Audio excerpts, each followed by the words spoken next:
We got a show for you guys. Very excited about tonight. I see the chat is alive and well. You guys are so prompt. I see, shout out to Lethal Papa who's here. Great to see Lethal here. The great Domino Zero says, Super Chat's working. Jedi Survivor hype. The Super Chat's working, guys. It's a miracle. Who would have known? Seen so many people just stopping by saying hello. I really appreciate it. Good to see JC 2013 here. Guys, while everybody shuffles in, you know, we like to hit buttons before the show gets started. Go ahead and feel free to hit that like button. Hit the subscribe button. I want to say, what an amazing week it's been. Last week's CrossFire crossed, we're just a hair under 10,000 views from last week. And I want to say thanks to everybody. Really, you guys are getting the word out there. I think we have a lot of fun on this show. We do a great job of bringing both sides here to have outstanding conversation with gaming news, games that are releasing, and games are releasing like crazy right now. Game Knobs is here. I see everybody. I see you guys. Brosome. But guys, if you will, please take a second. Hit that like button. Hit that subscribe button. The channel also, we've grown. So many people are joining the channel, and it means the world to me. It's encouraging me. I got to get more content out. I know you guys want more content. That's a me problem.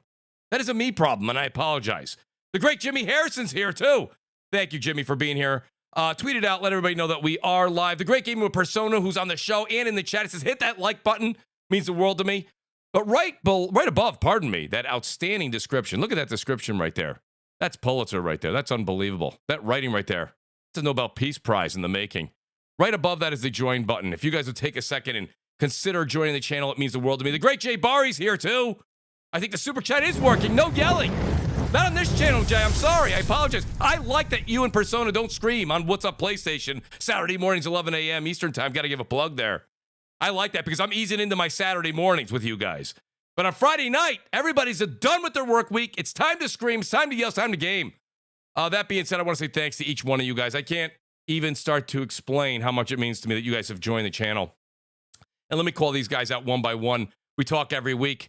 The great Sir X-Man, JudaZuk, WoolleyGamer, MumbleRanting Gaming, Tyson Web 509, True Witty, Big Chuck 777, Alfonso Carter, Brap, Jamie, Damien, the great Jimmy Harrison who's here, Andy Hart, Isaac Gentry, Red Hood 420, who's going to be joining us next week, Ham Solo, who you're going to hear from real soon, Rob Jones, Dad of War, Night Ripper 7, Toto Dope, Thumbs, JC 2013, Get This Work, one of the best names in YouTube, Get This Work, Ice Queen Gaming, shout out to Dawn, RP Gaming, Passive Profit, Dex Flex, not Def Flex, Dex Flex 27, shout out to Dex, Lord Metroid, great to have you here, our Major Mooch Maniacs, Brian East, Jack Reeves, Cridge 91, Audible Fart 507, Captain Crunch, Julian Johnson, shout out to Julian, your boy Roy, Scolari Brothers, Smokes 901, DC Gaming, Miko, Gaming with Persona, and Jay Barr, you guys know him.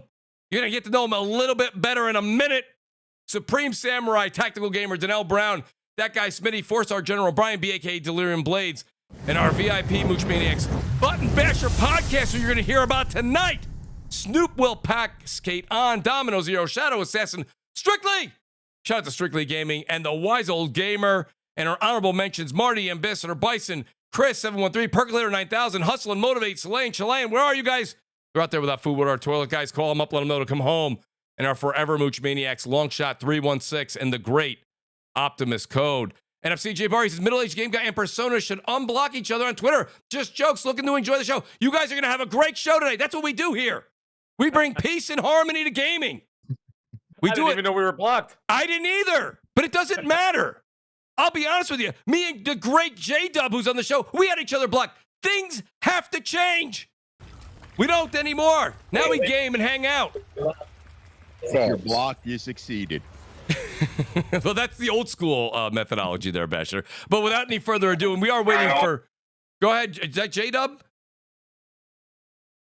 It is me, man. It is me. Jay, great. I'll start with you, Jay. Jay, great to have you on the show, buddy. Outstanding. I know that you are traveling right now. Jay is traveling. He's at the airport, still doing the show with us here while he's waiting for his connection flight. Jay, how's everything going, buddy? And thanks for being here tonight. Everything is great, man. Can't wait to get back home so I can boot up the Horizon Burning Shores and get back to my VR, man.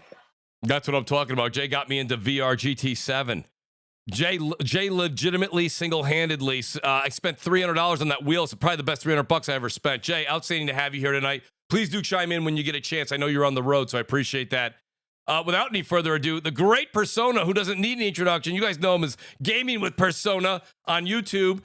Persona, I got to be honest with you. Outstanding to have you here tonight. I love having you on when we have new game releases. We've got unbelievable DLC to talk about. And of course, it wouldn't be CrossFire without a little controversy. Persona, how you doing tonight, buddy? Hey man, Mooch, man, big shout out to you, man. Always happy to be here, man. Appreciate the invite. Big shout out to the Mooch family in the chat, man. Make sure you guys hit the like button. Very happy to be here, man. Can't wait to talk about all the cool gaming topics and chop it up with y'all. And I appreciate the invite, man. Shout out to you. Yeah, always, Persona. Great to have you here. And then I've got a guy here that I did a show with him a couple months back. Is it Between These Sticks? I just think it's one of the best shows out there. Ham is he's kind of like Mooch on another channel, because what he does is he invites everybody across gaming, sits down, talks about the history, talks about what's going on that week. And, he says to me, Mooch, why don't you come on the show? We'll do about 2 hours. Well, unfortunately for Ham, I kept him busy for a little over 3. That's the great Ham Solo. Ham, great to have you here with us tonight, buddy. I promise you I will not keep you here for 3 hours tonight. Maybe. Ham, how you doing, buddy? I'm doing fantastic, brother. Thank you so much for having me here with you and all the Mooch maniacs up in the yes, sir. Chat and whatnot. You have a fantastic panel this evening, and I'm really happy to be able to speak with these gamers out here. And I tell you what, Behind Them Sticks is what it's called. Yes, and that's the show I do with all sorts of different people all across the world. As long as you're a gamer, I want to talk to you. If you got some history, I want to hear about it. We all wonder who has this history, who's really been gaming this long. That's right. And whatnot. He gets it. You do. So, Ham, you get into it. Trust me. Yeah. It's just a fun show, really. I had Bari on here. I've had you, Mooch. I've just yesterday I had Lord Cognito on. Yes, Cognito. Next week, Rick from Extra Life. A little bit later, RGT. Oh, Sean's great. Yeah, I got all sorts of people. I even had Seamus Blackley on there yes, before. Congratulations to you. He's an outstanding person. I talked about person. all sorts of different stuff. But anyways, yeah, brother, I really thank you for having me here this evening.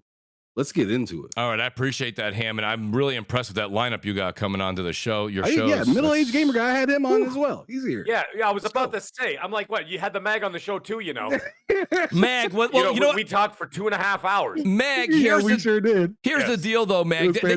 You can't blame Ham, because as I do your introduction right now, the great Mag is with us here. You guys know him as middle-aged game guy. The reason Ham did that, Mag, don't take any offense to it at all. He just thought that you were part of my 3 hours.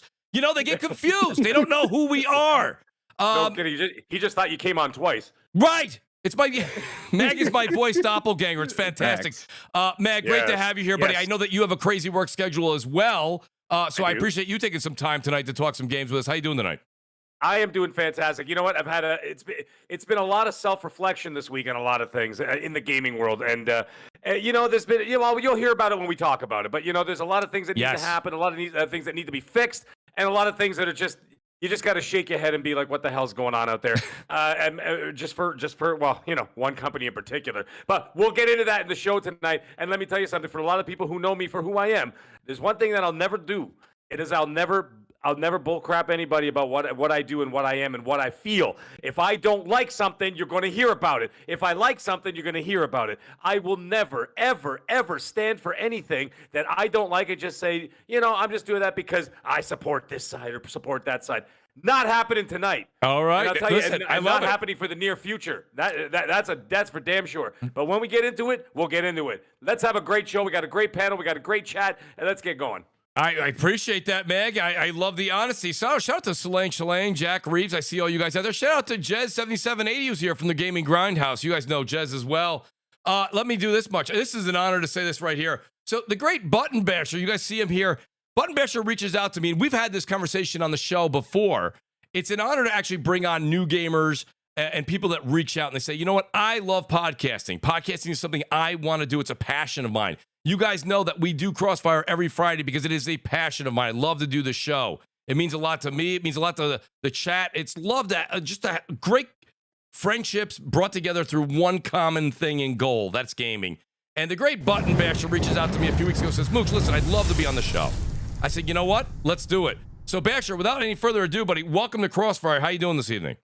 I'm doing great. Thanks for having me. I'm just hanging out here on a good Friday evening, done with work, paid all the bills, ready to talk some games. And yeah, I appreciate you guys having me on board here tonight. I've been my channel's obviously I'm in the room with greats for sure. My channel's not as near as the size as your guys' channels are, but I'm definitely excited to sit here and talk games with you all and just get down to the nitty gritty and definitely have some controversy, get flung back and forth. That's always fun. And Absolutely. yeah, I mean, honestly, Mooch, you were one of the inspirations to why I got back into podcasting.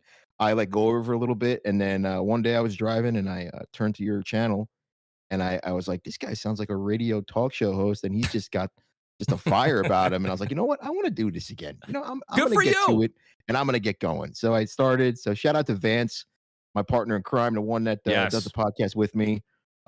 Check us out. We talk about games as we all do in this channel right now, and yeah, it's fun. I appreciate that. Thank you for the compliment, Basher. But honestly, the compliment is just getting yourself back out there and getting that channel grown, and we love it, Basher. Let's not waste any more time here. This audience is getting restless. We're going to go ahead and start right away with kind of the meat and potatoes. The great Lord Addict will be joining us. Addict's probably listening to us while he's on the road. He's making his way home right now, so shout out to Addict. Hope he gets there safe. I'm going to go ahead and start with Persona. So Persona, listen, okay? There's a lot going on today, and it's funny. Usually I've got my topics here, but I've got a couple of things pieced out differently, as you guys have seen that I've sent to you guys earlier behind the scenes. So I'll start with the Hi-Fi Rush stuff. We talked about Hi-Fi Rush a while ago, and what do we got to say? Same thing we always say, right? Whenever you say anything about Hi-Fi Rush, you got to say, it's great! It's great! Okay, so we're going to put that out there on the table. Everybody knows it's great. But I do feel Persona. Okay, we heard a little bit of back and forth that the game wasn't necessarily doing very well. We heard maybe that we've seen that it hasn't charted, right? We thought everybody in the media said it was going to be a darling. Everyone in the media promoted it. Xbox brass promoted it. A lot of people in our community all played it. They all played the game, which is phenomenal. But Persona, at the end of the day, what is your take on all the controversy that's going on when you hear some of the insiders saying, you know what? The game may not have done as well in expectations inside Xbox. Then, of course, you have the head of PR in Greenberg coming out and saying, no, it did meet all of our expectations. Where are we with all of this? This seems to be something that happens with Xbox more than it happens with anything else. Something gets leaked, and then, of course, somebody's got to come from Xbox with the fire extinguisher to put the fire out.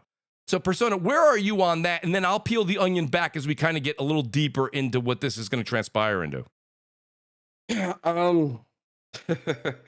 Mooch, you messy for starting with me, man. I know. So, I think when it comes to Hi-Fi Rush, I agree. I do think it's a great game. It's a game that I enjoyed when I played it. Yep. I still got to finish it. But I actually bought the game, right? And this is a conversation we've had time and time again, podcast after podcast, tweet after tweet for years now, where people have been saying, the big wigs have been saying it as well. Strauss Zelnick, Sean Layden, and others, and people that think it are too scared to say it for fear of being blacklisted or whatever the case may be. But, Game Pass does not lead to more sales. Yeah, I know this is something that, Phil Spencer has preached at the start of Game Pass's inception. But as we can see through facts, data, and statistics, not through emotions and not through anything like that, it does not indeed lead to more sales. So I think when it comes to Hi-Fi Rush, and if it did not meet expectations, I mean, I'm not in the boardrooms, I'm not in those types of meetings, so I can't speak with certainty if it did or didn't, right? If Aaron Greenberg is coming out and saying that for them it met expectations, we have no choice but to accept that as fact, because Aaron Greenberg would be more privy to that information than you or I, right? But if he is coming, let's just to play around with this scenario, if he's coming out to save face and it did indeed not meet expectations, then I would assume that the reason why it did not meet expectations is because, again, it's in a service. So the idea that someone would go out and buy the game as opposed to just subscribing to Game Pass or already being subscribed to Game Pass is, obviously unrealistic. But also when it comes to the game itself, it was a stealth drop. It's a stealth drop, $30 game. It's a rhythm-based combat game, which a lot of people in this community don't really care for anyway, right? Because there's tons of other games that have released that are really dope, like Soundfall, which is a game I've done a review for and spoken about in great lengths. That's a really good rhythm-based game as well that's released. And I just think, for everyone, it's not their cup of tea. So it might not have met. And again, it's a stealth drop. There was no promotion. There was none of that. So to think that this was going to be, it didn't chart on any type of NPD charts or anything like that. So to think that this was going to be some type of, their God of War, so to speak, the way a lot of people on Twitter and in these gaming circles on social media were trying to hype it up was laughable to begin with. Yeah, no, and so I like what you said right there, Persona. I'll go to Ham. Ham, what Persona says is a lot of it is quite factual in the fact that we have to take Aaron Greenberg's word for it, right? Nobody on this panel is behind the scenes. Nobody here got a data sheet from Microsoft or Xbox, so we don't really know. But when it comes down to it, everyone's expectation. What are their expectations? Because we watched the charts. Everybody said it was doing really well on Steam, and then it didn't chart. Like, it hasn't really done well as far as sales. Now, people say, well, Mooch, of course it's not going to do well in sales. It's on Game Pass. But then we've also heard that Game Pass has become stagnant on the Xbox. So it didn't sell well on the PC. And then it's stagnant on the console. These things are not moving the needle. So, Ham, where are you when you hear things about, and we're picking on Hi-Fi Rush, which is a great game. It is a great game. So I'm not picking on the game itself. It's more that this game is just it's the conversation piece, but it falls in line with a lot of other things. This may happen again in a couple of weeks with Redfall, and it may happen a couple months after that with Starfield. We don't know. Ham, what is it you're thinking when you see this controversy going back and forth every day? All day today. Look, I thought that game, I beat the game. Yeah. I beat it off of Game Pass. Yes. The way that they fed it to me. Right. Right. So like in my opinion, if it's not something I'm passionate about, I'm just gonna play it through Game Pass. I have no problem with do that. Just like I'll play a game through PlayStation Plus. If I'm not that passionate about it, but I'm interested and the game's pretty good, I'll do that. That's what the service is there for. Absolutely. So yeah, I beat that through there. It was a good time. When people talk about sales to me about that game, in my opinion, I think it did as well as it should.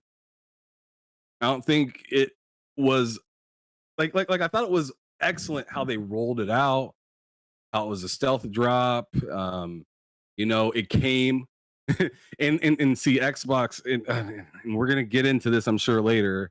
But let's be real, that game, as great as it as fun and as great as it was, it was kind of used, in my opinion, to say, hey, you didn't just see Forza get delayed. Look at this.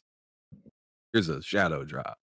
That's the way I took it when I seen it. I was just like, oh, damn, I didn't get a date for Forza, but I got a game. Right. Which That's is cool. Nothing wrong with that. Yeah. So it was easy to ignore, and everybody was really hyped about it and whatnot. And I remember like K Mega, because that's the show I'm gonna be on after this. He was talking about that game, and everybody was loving on it, like they should. It's a lovely game, but people were talking about it like it's game of the year, and I'm just like, dude, no, it's not. I was like, if this is the game that you're anticipating being the game of the year for Xbox, and Xbox failed this year. I got a question. Go ahead, Basher. But I do agree with what Ham just said. And Crap, welcome to the show, buddy. But go ahead, Basher. Is this game really that good, or is this all Xbox fans have? Well, that's the question that some people are asking. It's a good game. It's a good game. Like honestly, I downloaded this game off Game Pass, like they fed it to me, like Ham Solo said. And then you know what I did? I turned it off and I went to go play Sunset Overdrive. Okay. And like I don't know what that's supposed to mean. Because it doesn't mean that it's not a good game because you didn't enjoy it. No, I don't like Final Fantasy VII at all. But I'm me saying it's not that good is just insane. It's just like I think that a lot of people are blowing it out of proportion, because really it's all that Xbox has put out there for a while, and like it's kind of just like a drought right now. So that's like a great point. It's getting all the news because really that's all there is. If they had AAA games like like PlayStation does, nobody would care about this game. So Like, you're honestly, saying that's they wouldn't have real. scored it well if they had a bunch of AAAs running around? I think I if they had the disagree with same, that. I think if they had the same lineup as, like, if they had a lineup that was similar to what Sony's putting out there right now, right? I don't think anybody would have given a damn about this. I think it would have Well, been no, like it would have been like an indie type game. People would have cared, but it wouldn't. It's I getting mean, a lot of people were yeah, caring about right. a cat game, a cat indie game for PlayStation last year. I mean, it was in the Game of the Year. It didn't get nearly the category. press that It was a great that game. That, Hi-Fi Rush Stray was got, a great though. game. But no, I mean, And it was in the Game of the Year. It was in the Game of the Year category at the end of the year. yeah, it was a up great for game. Game of the Rightfully Year so. It easily. should have been there. Rightfully so. Hi-Fi Rush, great game. No, People- Hi-Fi Rush is a IGN great game. Absolutely. IGN, 100%. a lot of these other But places it say also think it's a charted great great APD. game. I think it's a good game. Do I want to say it's a great game? No, I wouldn't be a great game. for me. I'll say It's this about a good Hi-Fi game. Rush: it is a throwback to a time when developers could take more of a risk, right? Would And that's I think would I have preferred and- Evil Within 3? Oh yeah. and that's something that obviously Microsoft can do more of with Game Pass. You don't have to have everything. Microsoft used to be, if it can't sell 10 million at least, we can't make it, or we won't make a sequel, Mhm. right? How many games did they put out where they only put out one? Okay. You can do other things with Game Pass now that you weren't able to do in the past. So I'm glad that Jeff Grubb walked back his statement. I'm He glad sure did. because he did. He walked it back big time. He sure did. And He got as clowned he today. should. It was Yeah, not yeah, he good. did. And He listen, I have has no to. problem with Jeff. I have no problem with Jeff, but you could just go back to, and you don't even have to, even if you don't like Greenberg, Tango Gameworks said this over a month ago about it, that Hi-Fi Rush is one of the most successful launches for Bethesda in recent years, adding that the rhythm-based action game has generated significant positive momentum for business, and Tango being their most successful launch. Yeah, but Yeah, crap, can I ask you a question? but When- they're speaking on the reception of the game. You know, like there was a lot of praise and whatnot when it comes to Hi-Fi Rush, and like I said, I think it's a good game. Like that rhythm-based combat and stuff like that was dope. It was a beautiful looking game. Yeah. The story was pretty interesting and things like that. Right. I'm not taking away from that. But being proud of the public reception of it, which rightfully so, and financial success or whatever success Microsoft might be gauging when it comes to this game are two different things. Well, we have to look at things a little bit differently with Microsoft. We're conditioned as gamers over the last decades to look at things in black and white. How much did something sell? How much? Like Microsoft has turned that on its side, and people are still catching up to that fact, right? So for What is the us, engagement? for What is me, the for me, well, obviously this has had more players than let me- even the Evil Within has had sales. So if you look at it, So look let at me it, let me look at ask you a question then, Crap. Let me ask you a Yeah. question. So, do you think that if this game sold 10 million, Microsoft would have announced that? I think that Microsoft wouldn't have announced it. Microsoft doesn't wouldn't announce have? anything. No, they wouldn't have. They Microsoft wouldn't have. announced they let me- announce let me- numbers when they're positive numbers. They Well, always when do. was the last time Exactly. they announced numbers? 2014. No, they literally announced numbers like how many people were playing Forza, how many people Oh, they purchased talk about Forza. players, and they said over 2 million No, players. They even talk about sales when it's to their advantage. When have they and ever that's talked about sales since 2014? crap? Come on, we do When? this.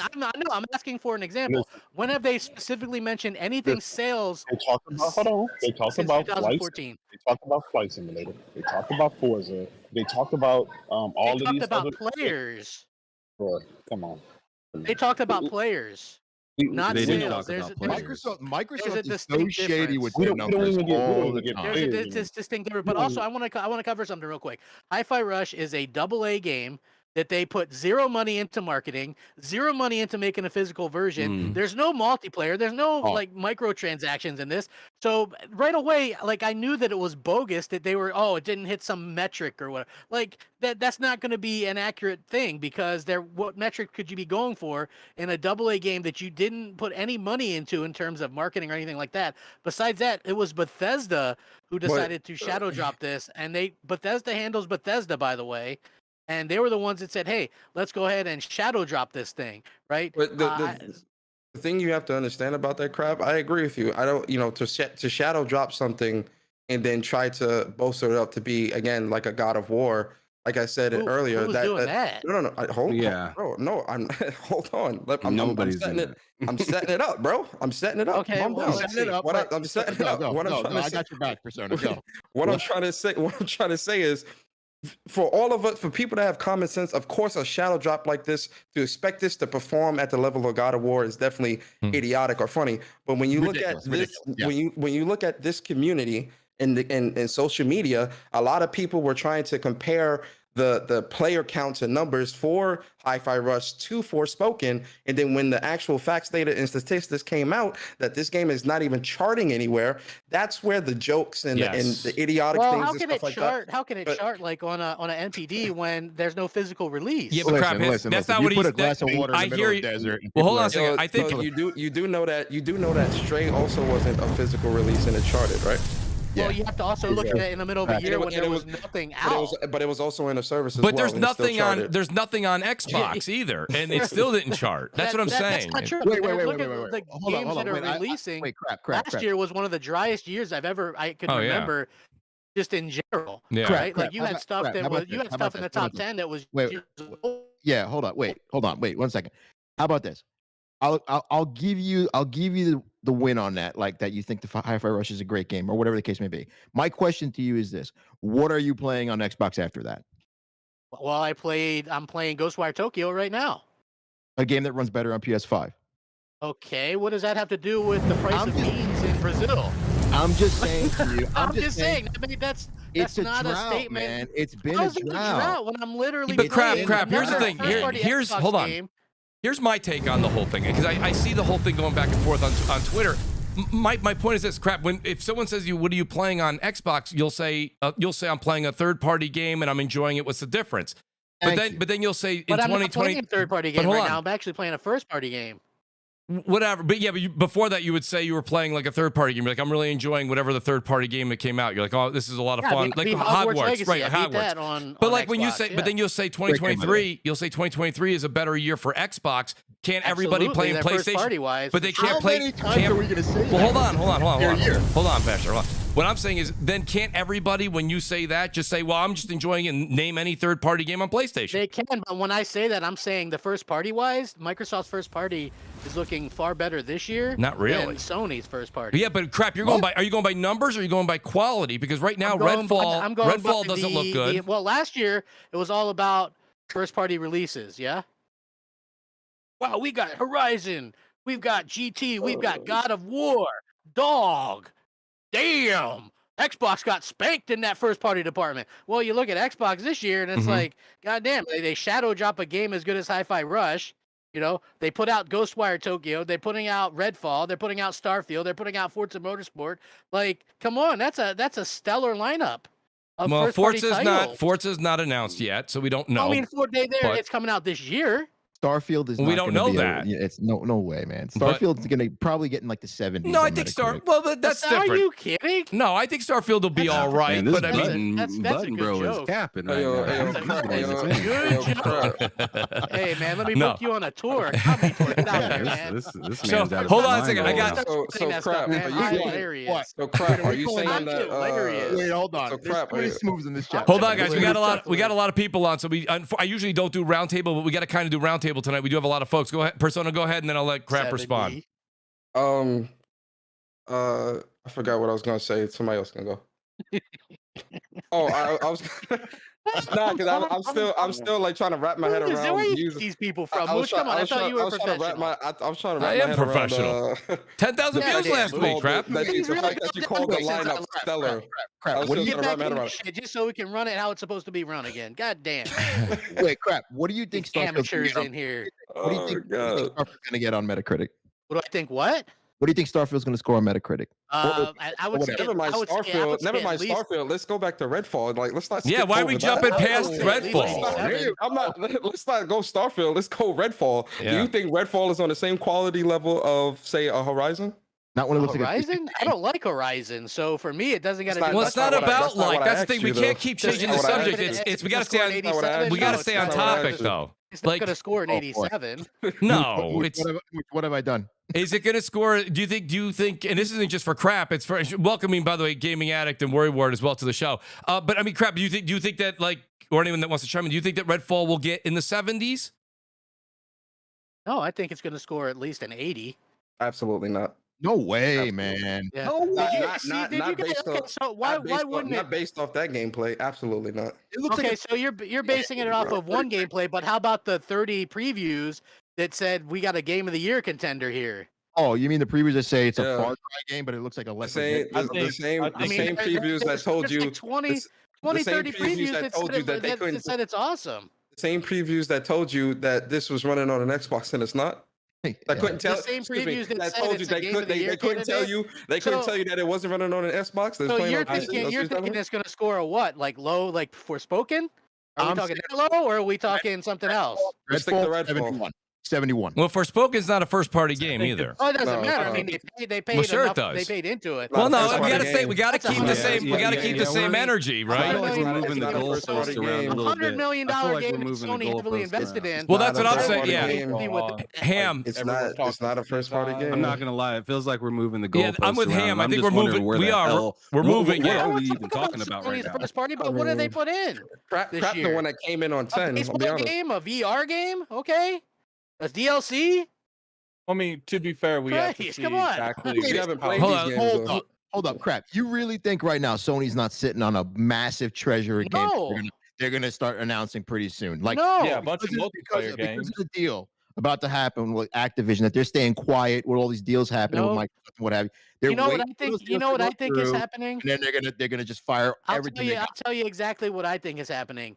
The three new games that their first party put out last year were delays from the previous year, which meant that had those games came out on time, they would have had the same bupkis that Microsoft had. I think everybody in the industry, internally, whether it was announced or not, had delays due to the fact that there was a pandemic for 2 years, due to the fact that you can no longer crunch in this industry. You are no longer allowed But the to crunch games that at you're, all. but the games that you're mentioning were delays from last year. So what point are you trying to make here? Because I'm just saying that's what happens. Microsoft's were happening to be into this year, where Sony's were the previous year. So if this is all you're getting this year, then that means that you weren't going to get nothing this year if those games released last year.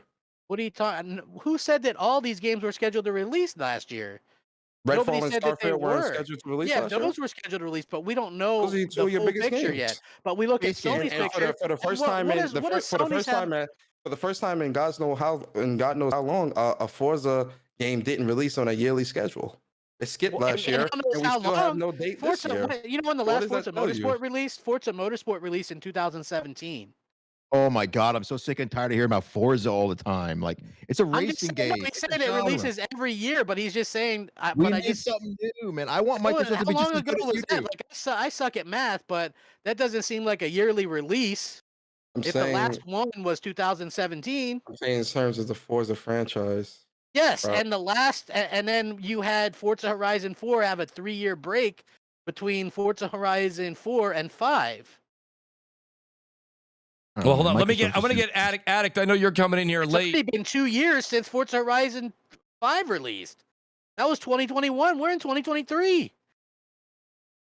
Yeah, but I think even Forza Motorsport. Some people were saying it was just rumor. It was not confirmed by anybody. People were expecting Forza to maybe even come out last year, and then it got pushed, and then it was supposed to come out. Yeah, it was never a Right, I right. mean, make it like, wait No, till you're it's right. ready. And then You know? and then it was supposed to come out maybe first half of this year, and then that didn't happen. Wait till it's So- ready, man. Make sure that it Well, has we've been waiting. everything that it needs to have. We've been waiting. Yeah, You got. I mean, hey, listen, So dude. I've crap, been do waiting you 2 think that- years. do you think I've that been waiting Redfall 2 is years ready? for Sony to do a showcase. Come on. So crap. Do you 2 think years. Redfall? Do you think Let's Redfall go. is ready? I think Redfall's. I mean, it's ready if they're going to release it. Man, We'll find out. Addict, Okay. what is your take on all this? Because I want to hear what you got to say. I was going to start with Dead Island 2, but because you're caught in traffic, I went right to this. Addict, I hope Addict's here. He's muted, so I can't tell if he can hear us. But I wanted to get his take on it. Or Worried, what do you got on this? What do you? I know I'm you were here. going I'm back here. and. Oh, you are Addict. Addict, what is your take on the whole thing? You don't have to comment on what people are saying on the panel, but the whole thing that's going on today with the Hi-Fi Rush, and of course what was going on with the insiders, and a few articles ran with it, and then Aaron Greenberg came on and he kind of shot it down. What do you think, Addict, when you see all this? I think that some people at Microsoft are disappointed with Hi-Fi Rush. You know, I think Xbox is okay with the performance of Hi-Fi Rush is, but you know how it is, like people outside looking in, they are not even really in the Xbox ecosystem. They just looking over the quarterly earnings, and they're like, yo, you know, we don't feel like this brought in as much money. I do feel like that's going on. But as far as like Hi-Fi Rush, you know, flopping to that degree, I don't agree with that. I to me, you know, I know for a fact that they're expanding that studio. So to me, if a studio and you are very upset with the performance of one of their games, you're not gonna increase the funding. You're gonna either leave it as it is or decrease the funding. No, that's a good They're point. making 3 games, right, Attic? Supposedly, JRPG, possibly something to do with Evil Within, and then possibly something with Hi-Fi Rush. I hope Evil Within 3 is in the works. That would make my day. I think the majority of the hiring is probably expanding on the Hi-Fi Rush universe. People forget that studio is kind of small. I think they had like 45 people, 55 people, something like that. It's not like it was a huge studio, and they were doing a couple different things. Like Hi-Fi Rush was a side project for some of the people. The rest of them were working on Ghostwire Tokyo on PlayStation at that time. So yeah, I think for what they were able to accomplish with that game, it's like. Oh, the other thing I wanted to point out real quick, like because people were going, well, maybe they should have like announced it and did a big build up to it, and maybe that could have gone okay. But all I think of is people would have dogged Xbox for another non-realistic looking game, a game that's like a beat-based game or whatever. Like it would have just got shit on leading up to launch. Like I like the fact that they shadow dropped it because nobody knew what to make of it, right? It was like, well, look at this goofy game. Yuck, yuck. And then people were like, holy shit, this is good.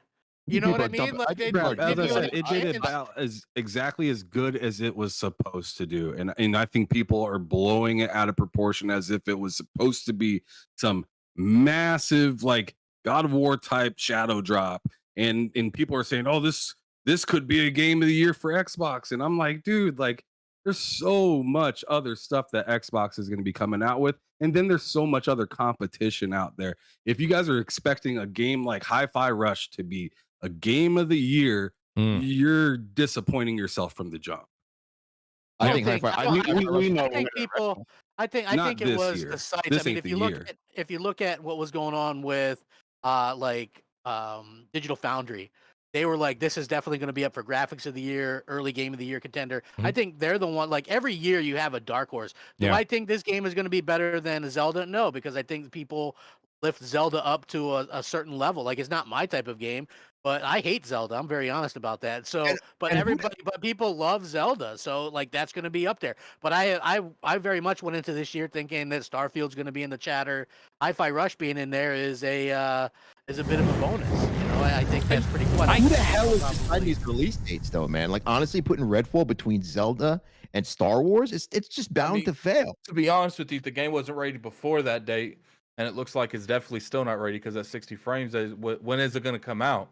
A couple weeks later against Zelda, a couple weeks after that against Final Fantasy, a couple weeks after that potentially something else. Well, you know it's funny. So I think Microsoft again, like we're maybe overlooking the fact that Game Pass allows them to release things when they kind of want.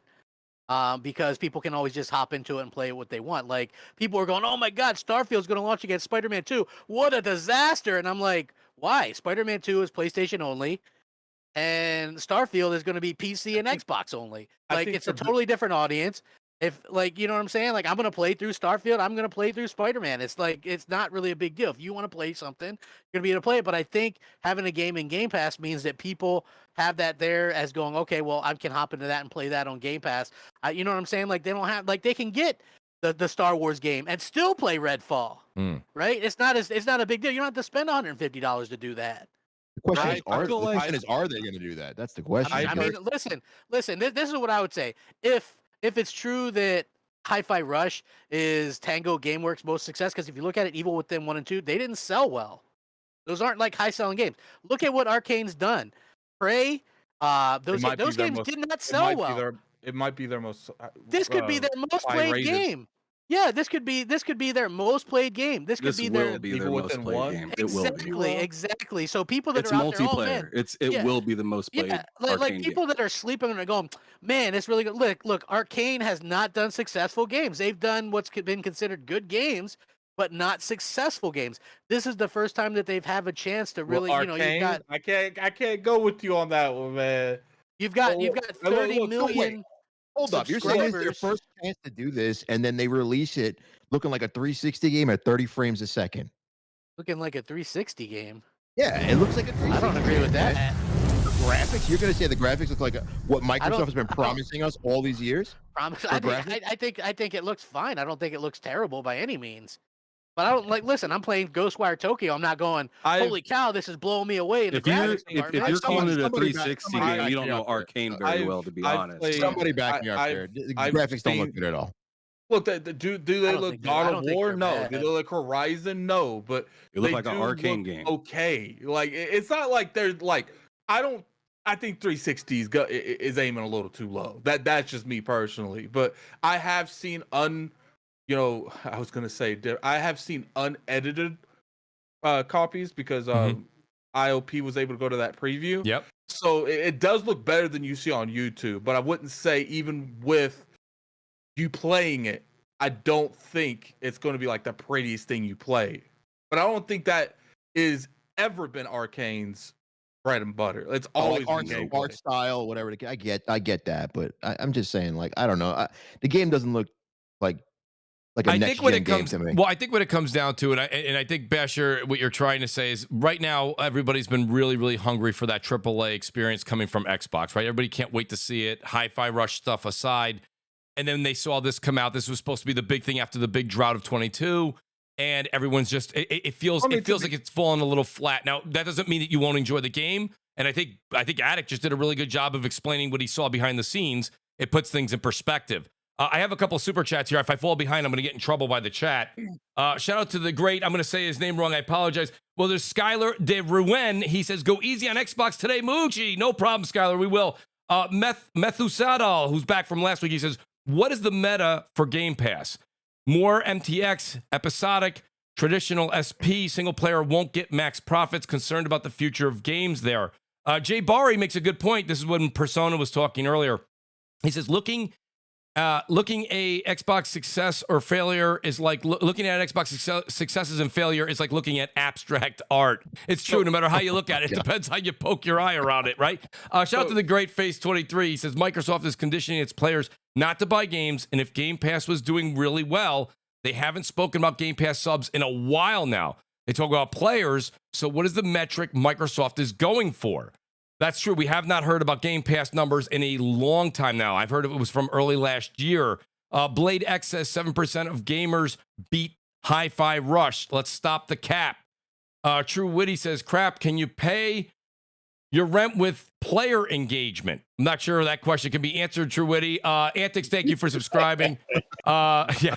True Witty says, I don't understand what he meant by that, but shout out to the great True Witty. True Witty's back. He says, last week I said Ghostwire Tokyo was running better on PS5 than on Xbox from their first party. I was told I was wrong. Now it comes out that it is. Supreme Samurai says, where are most of the release dates for Xbox games coming from? I mean, the release dates for Xbox games. They have a release date for Redfall. They have a release date for Starfield. They had a release date for Minecraft Legends. They dropped Shadow. The only thing we really don't know is Forza. Forza's the unknown right now for this year. Philip, but I do think they're going to announce Hellblade 2 is going to come out late this year. I think it's early next year. I think that's next year. I think for sure. Avowed is going to be the early one next year. I think Avowed is. I think Avowed is going to be end of year next year. Fire. But yeah, I think Avowed is late next year. Crap. I think it's late next year. I Yeah. don't know. I seen some screenshots in the Discord. Throwing stuff at the wall, seeing with sticks. Come on, man. I seen some screenshots in the Discord. I mean, I hope it comes out. That would be terrific. Look, at the end of the day, it's like I said, Microsoft still hasn't shown us, reasons that they bought these studios. But at this point, Starfield's a couple months away. Redfall was like a week away. Yeah, it's like I'm not gonna waste my breath on it. It's like you either wait for it and you play it, or you don't, and you shut up. Yeah, no, Attic, that's a good point. Philip says, how can Redfall be ready? It hasn't even gone gold yet. It's missing a mode at launch when it releases in 2 weeks. So Philip's mentioning something. I didn't know that. I didn't know it was missing a mode. If you guys know about it, let me know.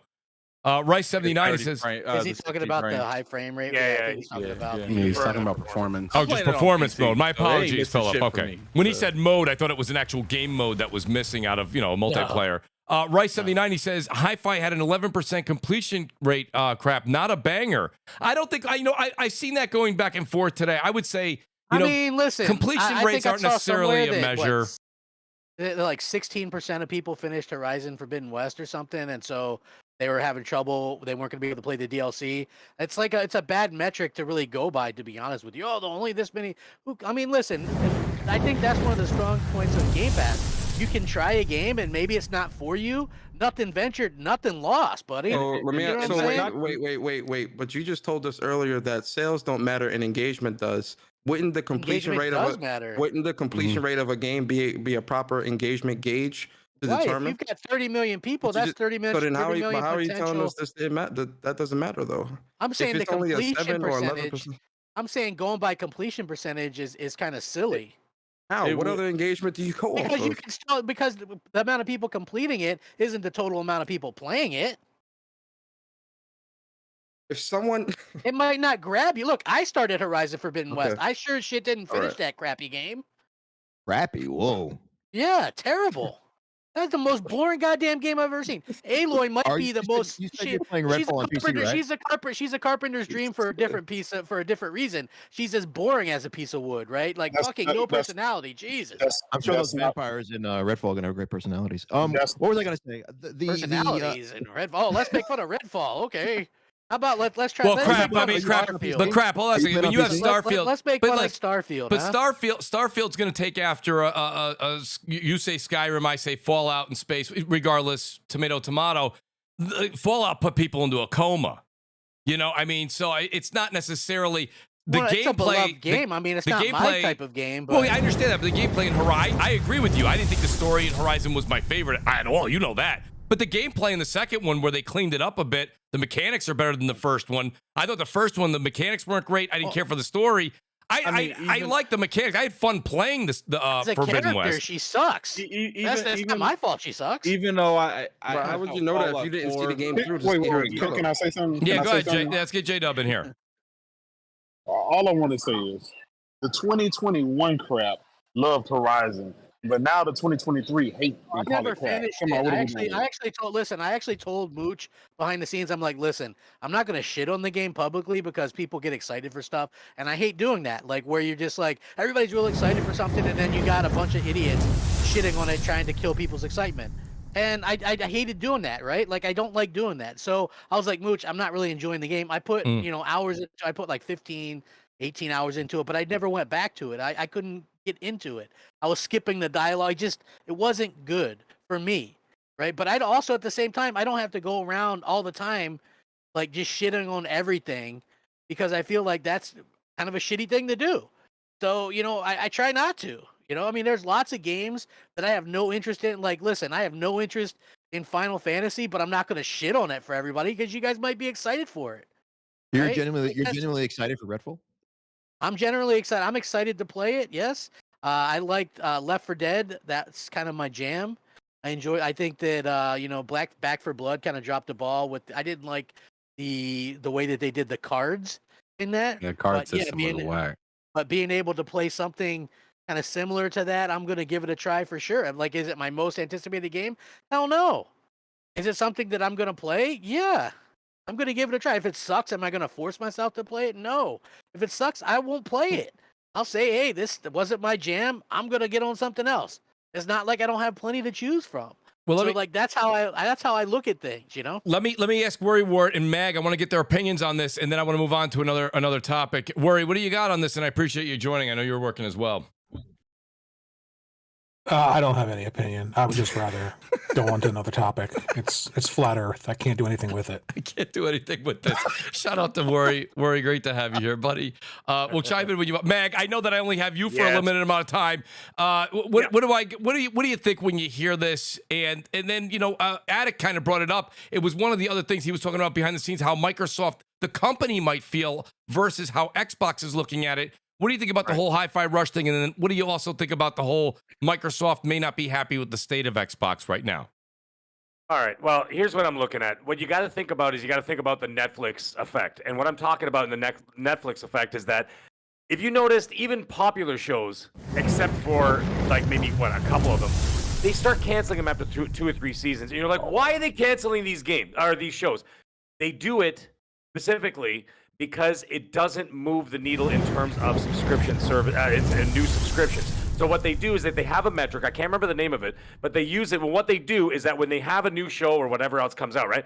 They add, like we got X amount of subscriptions from the show, renew it for another season. Yeah. Not because it does critically well. They don't give a shit if it does critically well. They like for example, the Masters of the Universe thing with Kevin Smith that he did, the He-Man one. Yeah. They greenlit it for a second season because of the love and the hate that it got, and it actually bumped up subscriptions during the time that it was on. Whether it was that show or not, the point is they measure it on that.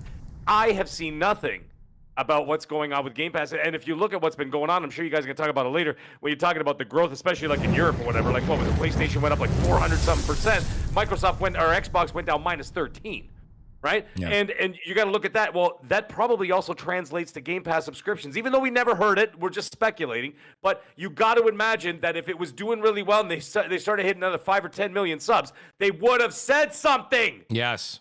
Yes. They wouldn't just leave it silent because, listen, there's not much going on. Hi-Fi Rush, great game for like 3 days. I played it, finished it. I was good with it. I enjoyed it. And that was it. And I moved on from there.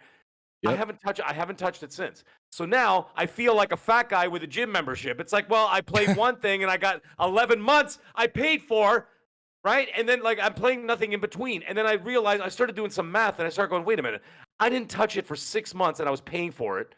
And then I played Hi-Fi Rush, and I've been paying for another 3 months, and I'm not doing. No, this is just me personally, all right. And my wife, she said the same thing. She goes, "I'm not touching Game Pass," and I'm like, "Well, then why are we paying for it?" Right. It was the same thing with Disney Plus. I canceled Disney Plus. Me too. Because I am sick of I'm sick of Disney and their crap, right? So I'm like, I'm done with them too. Stick it to those groomers. Game Pass is a Las Don't Vegas start me with the buffet. Florida thing. But anyways, it's the point. The point is, I got rid of it. I got rid of Game Pass. I'm done with it for now. I'll revisit it later. But as it stands right now, I'm going to be playing, some, what's it called? Third-party games. I'm going to be playing some, first-party Sony games, whatever. I'll be doing that until then. Until they get everything up to snuff, I am not going back to Game Pass, and I'm not going back to Xbox right now. Because for right now, they're not doing what I paid for. And therefore, I stopped doing it. Meg, can I ask you a question? Because this is interesting, because this is something that we haven't got a chance to talk about, because this is one of the first times this has come up when we don't have the dollar deal or the, buy 1 month and then they'll match your gold. Does that play a role in your decision not to re-up? The fact that now it's... You don't have a deal in place. You remember when we had that thing where like you bulk it up, like you buy you buy 3 years of gold, and then if you bought 1 month of Ultimate, they match it, or or if you had a dollar deal in place. But even $14.99 for 3 years wasn't bad to match. Well, yeah, but that's gone now. That ran out. Right. The point is, it ran out. So now I'm paying $20-something a month. That's what it costs in Canada, right? So I'm paying $20-something a month, and I'm like, for what? Right. So like, from now until Redfall, I'm not gonna play it. All right, because I want it to be, if it's a first-person shooter style, okay, there's no excuse that it can't run like a Borderlands. Borderlands 3 had a 4-player co-op. It ran at 60, no problem, right off the rip, and that was 2-3 years ago, right? And then I can go on and on and on with all the other games. You could talk about Far Cry 6, Far Cry 5, all those games, they had the same thing. When they get it up to snuff, I'll go back and revisit it. Yeah. But when they say at a later date could be Halo Infinite. Okay, where they're like, well, we got one map, and I'm like, wow, 11 months, thanks, guys. So I'm gonna maybe I'll go back in 6 months, and by 6 months it'll be obsolete. I hate to say it, but it's gonna be true, because then another Call of Duty's coming out, you got Spider-Man coming out, you got Starfield coming out. Who even knows if Starfield's gonna run at 30? That's a first-person shooter as well, open world, but I'm not gonna play it if it's 30. I don't want it to look like a strobe light, disco dancer in the 80s. Okay, I want this thing to be running 60. But anyways, the last thing I'm going to say before I pass off this mic to you guys is that the expectations. You're talking about what Aaron Greenberg was saying. Yeah, I understand. He says it met expectations. That's fine. It met expectations. What were their expectations? It could have been 10,000 players, for Christ's sake. Right. Like, you don't know. Right. It's just like I hate to be this guy, but I got to be this guy. Like, this is honesty here. You look at something else. Like, for example, they're like, we broke records in Japan. Instead of selling 46 consoles, you sold 110. Right. Like, I know. Right. I mean, you know what I mean? Well, that's so, the thing. like, Microsoft's making it's all in the eye of the beholder. Everything they're doing right now, this entire time that they've gone to not releasing numbers, is they're just making up the game as they go. Like you said, we don't know what their it's met expectations. Well, what were the expectations that you superseded? Right. We don't know. You don't say anything. So you can't blame anybody when they're in the industry and someone leaks to somebody. That's why I was saying, and shout out to Jeff Grubb. Jeff taking the hits that's not necessary. A lot of things people say, Jeff has said a lot of things that have come true too. Right. So Jeff definitely talks to people that are on the know. He's even said himself, he doesn't know everything. He's saying, I heard. He always says, I heard. He's not saying this is truth serum. He's like, this is what I heard. And someone probably told him that, someone in the know on his scale. And now you have there's other reports saying that Microsoft's not necessarily happy with the way Xbox is their numbers are coming out. And I don't know. Yeah. I mean, but the thing is, we'll never know.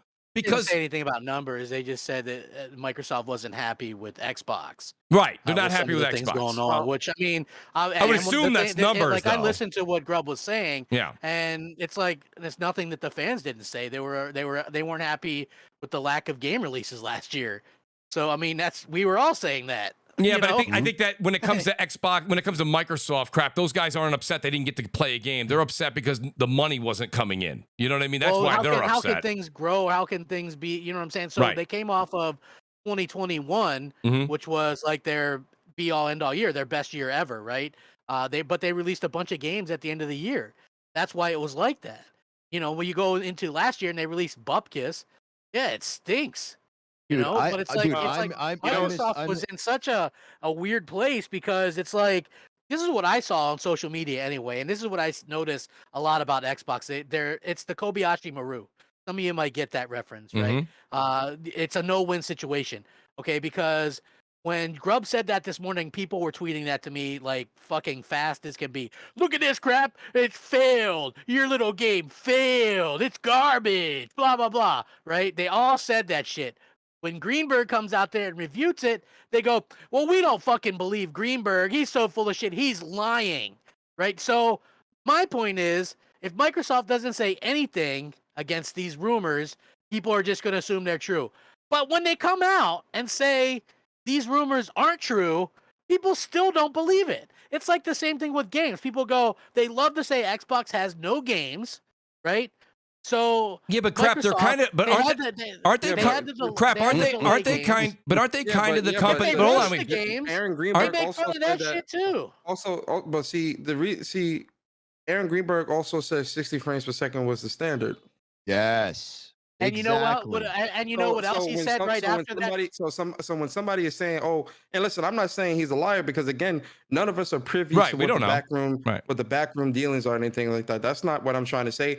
But what I'm saying is there are examples of Greenberg being caught either with his foot in his mouth or speaking too soon. But you do realize that what social media does, right? Social media will take that one that makes him look bad, and they won't show the one that followed it up where he says to Tom Warren, developers always have flexibility in how they use the power. So a standard or common 60 FPS is not a mandate. I understand that, but words have meaning. So when you say 60 frames per second is the standard, someone that's reading that, they're assuming, okay, even if developers have full autonomy to make games however they see fit, the standard is still 60 frames per second because this is what this is what you are, not you, I'm saying Greenberg, this is what Greenberg was saying. So either 60 frames per second is the standard and developers have full autonomy to make whatever they want. Clearly it's the latter because they're making a 30 frames per second Redfall and putting it out and putting it 60 frames. Well then, but that's the thing. Words have meaning. You can't unring a bell. You get what I'm saying? You made a mistake, fine. I get that. But I can understand how someone will say, okay, well, Greenwork has been making a lot of mistakes and things like that. And it's still like, things are not getting better or things are looking worse. So I can understand somebody looking at Greenberg and saying, well, I kind of don't believe you, or like, I'm skeptical because in the past, X, Y, Z. Am I saying he's right or wrong in that? Again, I'm not an executive. I can't speak to the backroom dealings. If they say they're happy with this, fine. Right. But I can understand somebody being skeptical. And the thing I would both him and Phil have mentioned, like this quote that I'm quoting was before the Series X even launched, so there was no miscommunication there. And Phil Spencer has also said that it's up to developers to decide what to do with the power of Xbox Series X and if again, they want to. I agree with what Persona said, and I think you agree too in this sense. If that's what they said, that's what they said. I'll even go with that on the show. But you do have to understand, it becomes the boy who cried wolf for an analogy. Okay, how many times do we have a situation where there's more Phil contradicted titles and headlines out there than even Aaron's.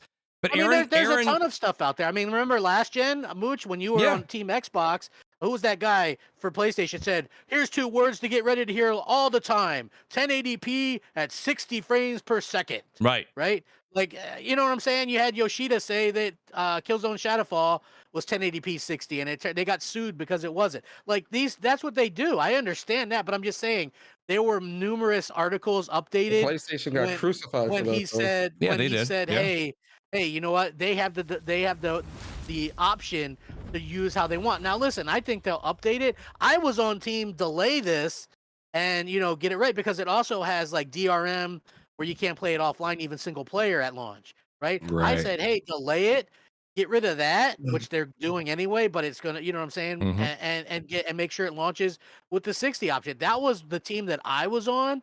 Bethesda, unfortunately, and I mean, I don't want to.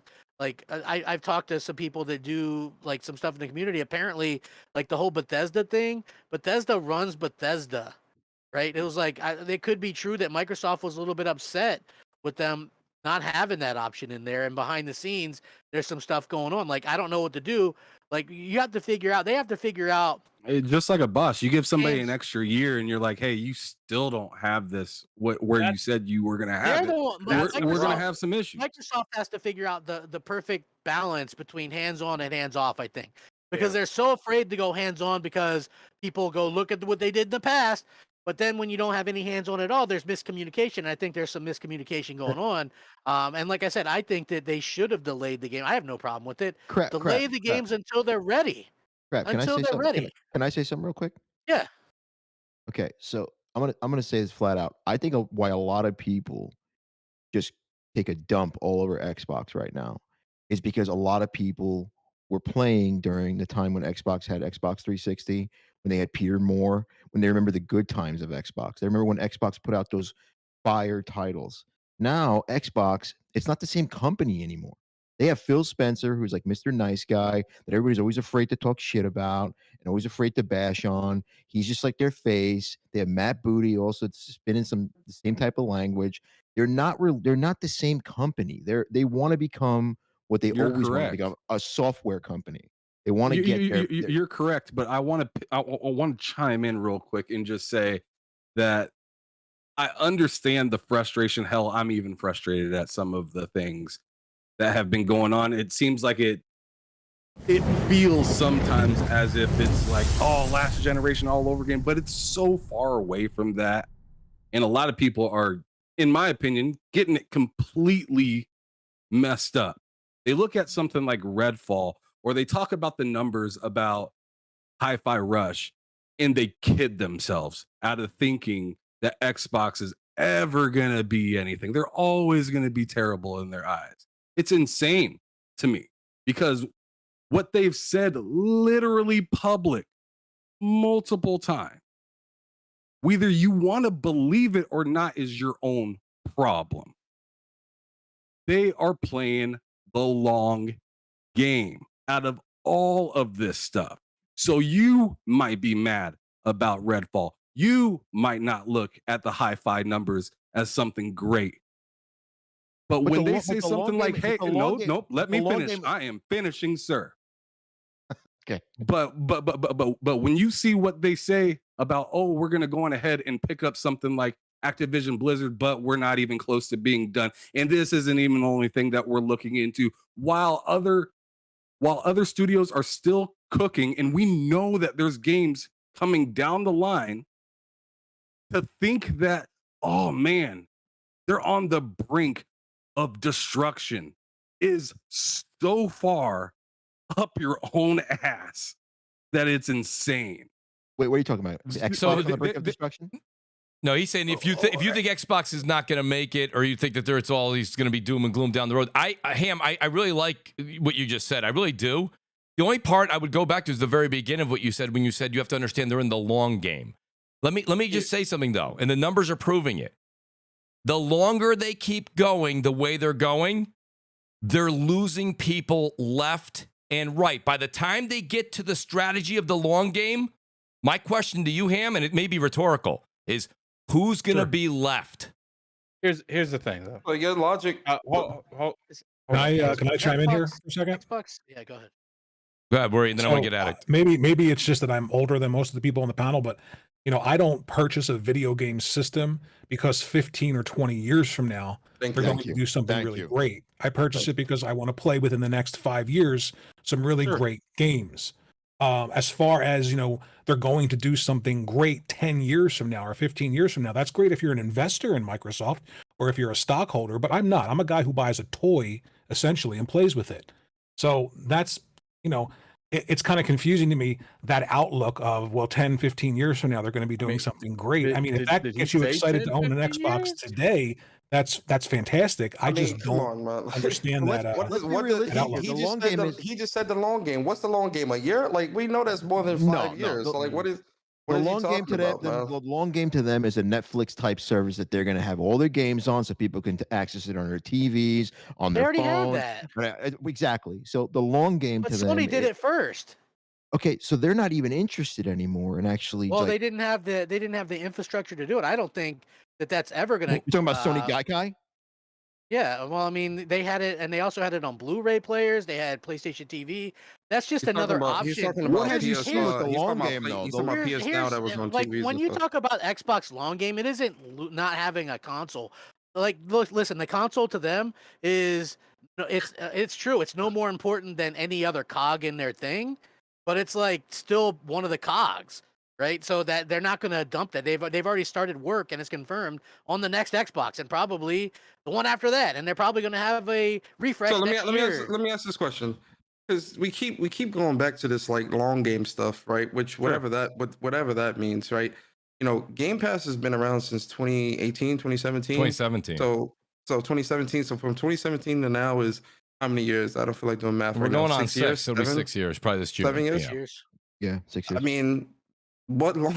We already passed the 5-year mark, and we're still not seeing any type of substantial growth in any areas. And we're still talking long studios game and things like that. But how from last generation to this generation? Wouldn't you think it would make sense to wait for them to get on a consistent release schedule before? Yeah, I mean, that's what I was about to say. How long? But they have 30+ studios already. What consistent release schedule are we talking about here? Because Hellblade 2 got announced in 2019, and here we are in 2023 still waiting. What happened between 2020 and 2022 that would cause developers to slow down? I can't really think of it. It's got to be something to do with the Nintendo disease. and PlayStation didn't slow down, just Microsoft. But they did. But they all slowed down. But they all slowed down. Look, CD Projekt Red released a clunker. They were the media darlings, and they released a fucking clunker, right? Who was that? Rocksteady released some of my all-time favorite games, and they've now gone 9 years between their last release. Like, how does that? It's not just Microsoft. I get it. Right? It sucks that they've had to go through this, but it's not just them. Every single company has had delays. Nah, man. Every single company has had issues. Nah, it is you're true. wrong. You're wrong. No, you're wrong. Hold on, wait. Persona, what'd you say, Persona? What's this conversation about? Listen. It's gone left a couple of times. Hold on. I want to get Addict in here too. Addict, you had a couple of comments back, and you probably have one now. Look, at the end of the day, I think there's multiple different, long game goals that Microsoft has. Mm-hmm. I'm mainly talking about, expanding their first party. I do think you would see some of these games already out by now if it wasn't for the pandemic. Regardless what you guys want to believe, the pandemic drastically injured the entire industry, not just Microsoft, not just Nintendo. It was all of them. I know games that from Ubisoft that was completely canceled because of the pandemic. So it's like you don't have to believe it, and it's not an excuse at the end of the day because it's not about not believing it, because we know that everybody was going through issues. Everyone, including Nintendo and PlayStation, everyone was going through the pivot and stuff like that when it comes to the pandemic years. But we're in 2023, and again, everybody else is producing consistently, but Microsoft, and Sony we're has still one blaming. first-party We're game still announced blaming. for the We're rest of this still. year. You can argue We're all still day. blaming the You can, pandemic in you can- 2023 when but everything. we literally That's when- just That's when they we're gonna literally face just the lift. issues. They Yeah. literally just lifted the pandemic. Literally just lifted it not too long ago. Like you act like just because it was done, and the majority of the damage was done during the lockdowns, the 6 months. I know for a fact that Hellblade really couldn't do anything for like 6 months because a lot of that game, a lot of that strict stuff. a lot of that game is mocap. And guess what? One thing that really was hard to do during the pandemic, mocap. So don't get me wrong. So also blame the pandemic in 2024 as well. How many more years are we going to use the pandemic as an excuse? Persona, there's only one scheduled PlayStation first-party release for the rest of We're this not year. talking about PlayStation, sir. Well, we're talking about Xbox. because Well, we kind of Microsoft. are because we're comparing and Well, contrasting a it's lot. both if we're comparing. This What I'm whole saying is conversation is comparing and contrasting. it affects them differently. We're seeing Sony, like stuff that happened because of the pandemic in 2020, 2021, 2022. That's having an effect in 23, 24. It is, right? Okay. Like Hey, it just is. Can I say something real quick? Yeah. And then I'll let you talk. Okay. So you speak about the pandemic and how it affected game development, right? Yes. Okay. Yes. It affected game development in. I'll give you this. It affected it in fabrication, right? Chipsets, things like that. But for somebody who's in software development field, I work in the industry. I can tell you, there are so many applications that have been in place that help people work out and actually do software development from a remote environment. You have things like GitHub. You have things like Jira. You have things like TeamViewer, Zoho Assist. I'll go on and on and on. It is probably, if you look at game development, it is probably the one area to which software development, because it is software at the end of the day, it is probably the one area to which was least affected by the pandemic. When you look at fabrication, things like a factory or consoles needing to be made or chipsets being lower than usual, they need to be fabricated. Fine, I'll give that to you. But when it comes to development, working with a team, getting things done, having applications work across the states and from East Coast to West Coast, I've been working with it for a pretty long time, and I can tell you, it's not something to which we're all in this field new to.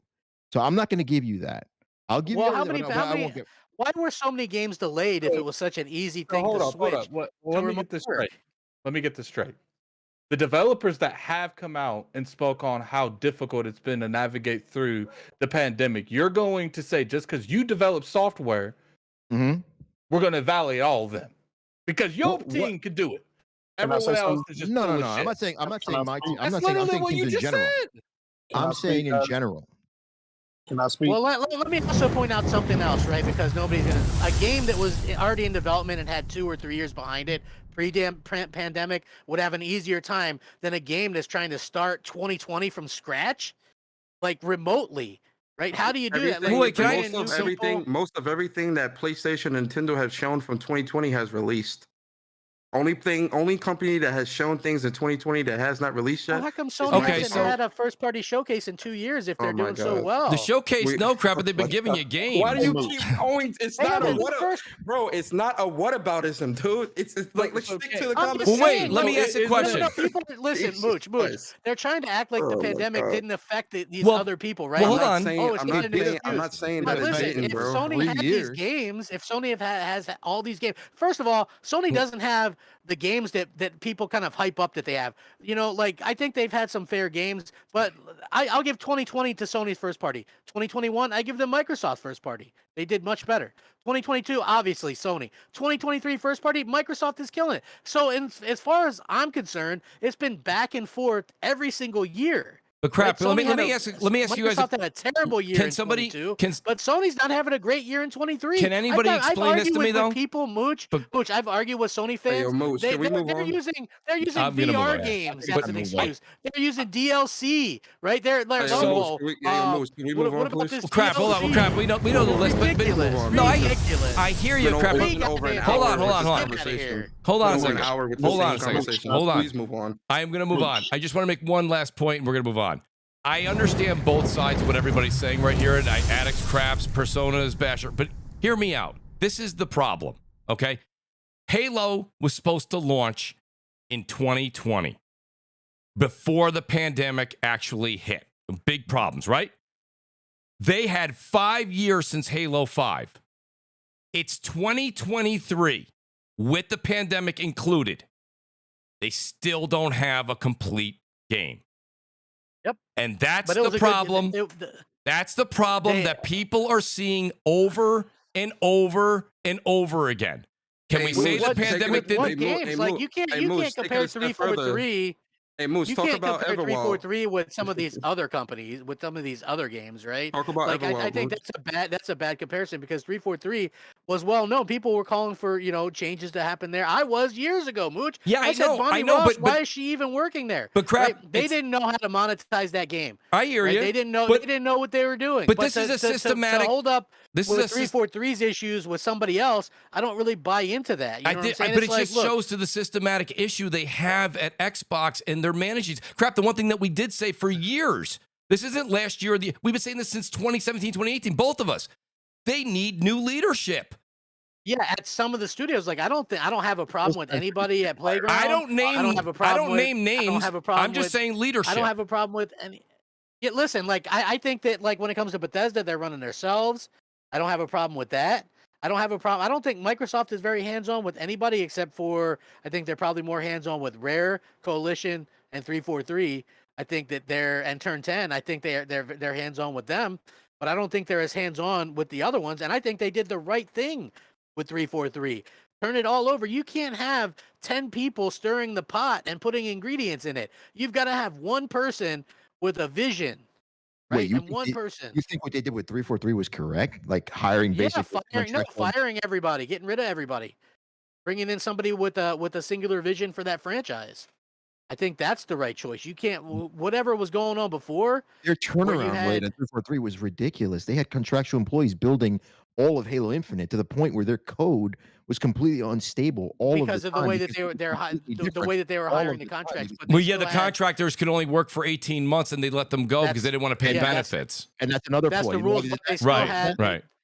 They still had over 600 like just full-time regular employees that weren't. They had 600 probably in-house. Yeah. You had Staten working on something, but he took over for somebody. Then you had somebody took over for the multiplayer guys. That happened mid-development, like 3 or 4 times. How are you going to sit here and honestly argue about this when you have people that work as management in 343 that said it was a shit show when it came to what did I just say? They did the right thing. Yeah, he just agreed with that. Of everybody. I am agreeing. He wants that it was the right thing. He just agreed with you on that. All right, so Persona did say, I do want to go. It's not just that. I do want to get at Addict is here. I really want. Addict did an outstanding review and the Iron Lords of Dead Island. I have super chats here. I do want to read them. I appreciate everybody's super chats. I'm so far behind. I'm scrolling down to see where I left off.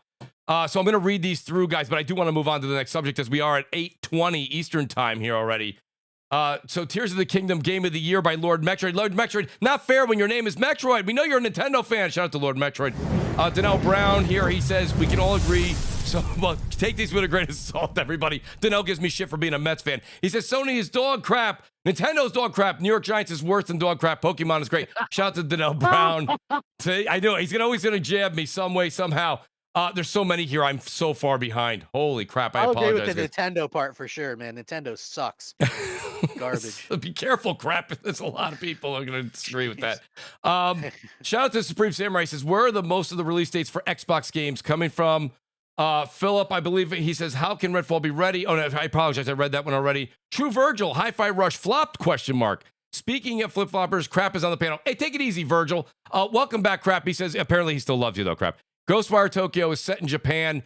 Is it Japanese? By the way, I never ever called anything that, Mooch. I've never called anything. I don't know what I don't even know what he's.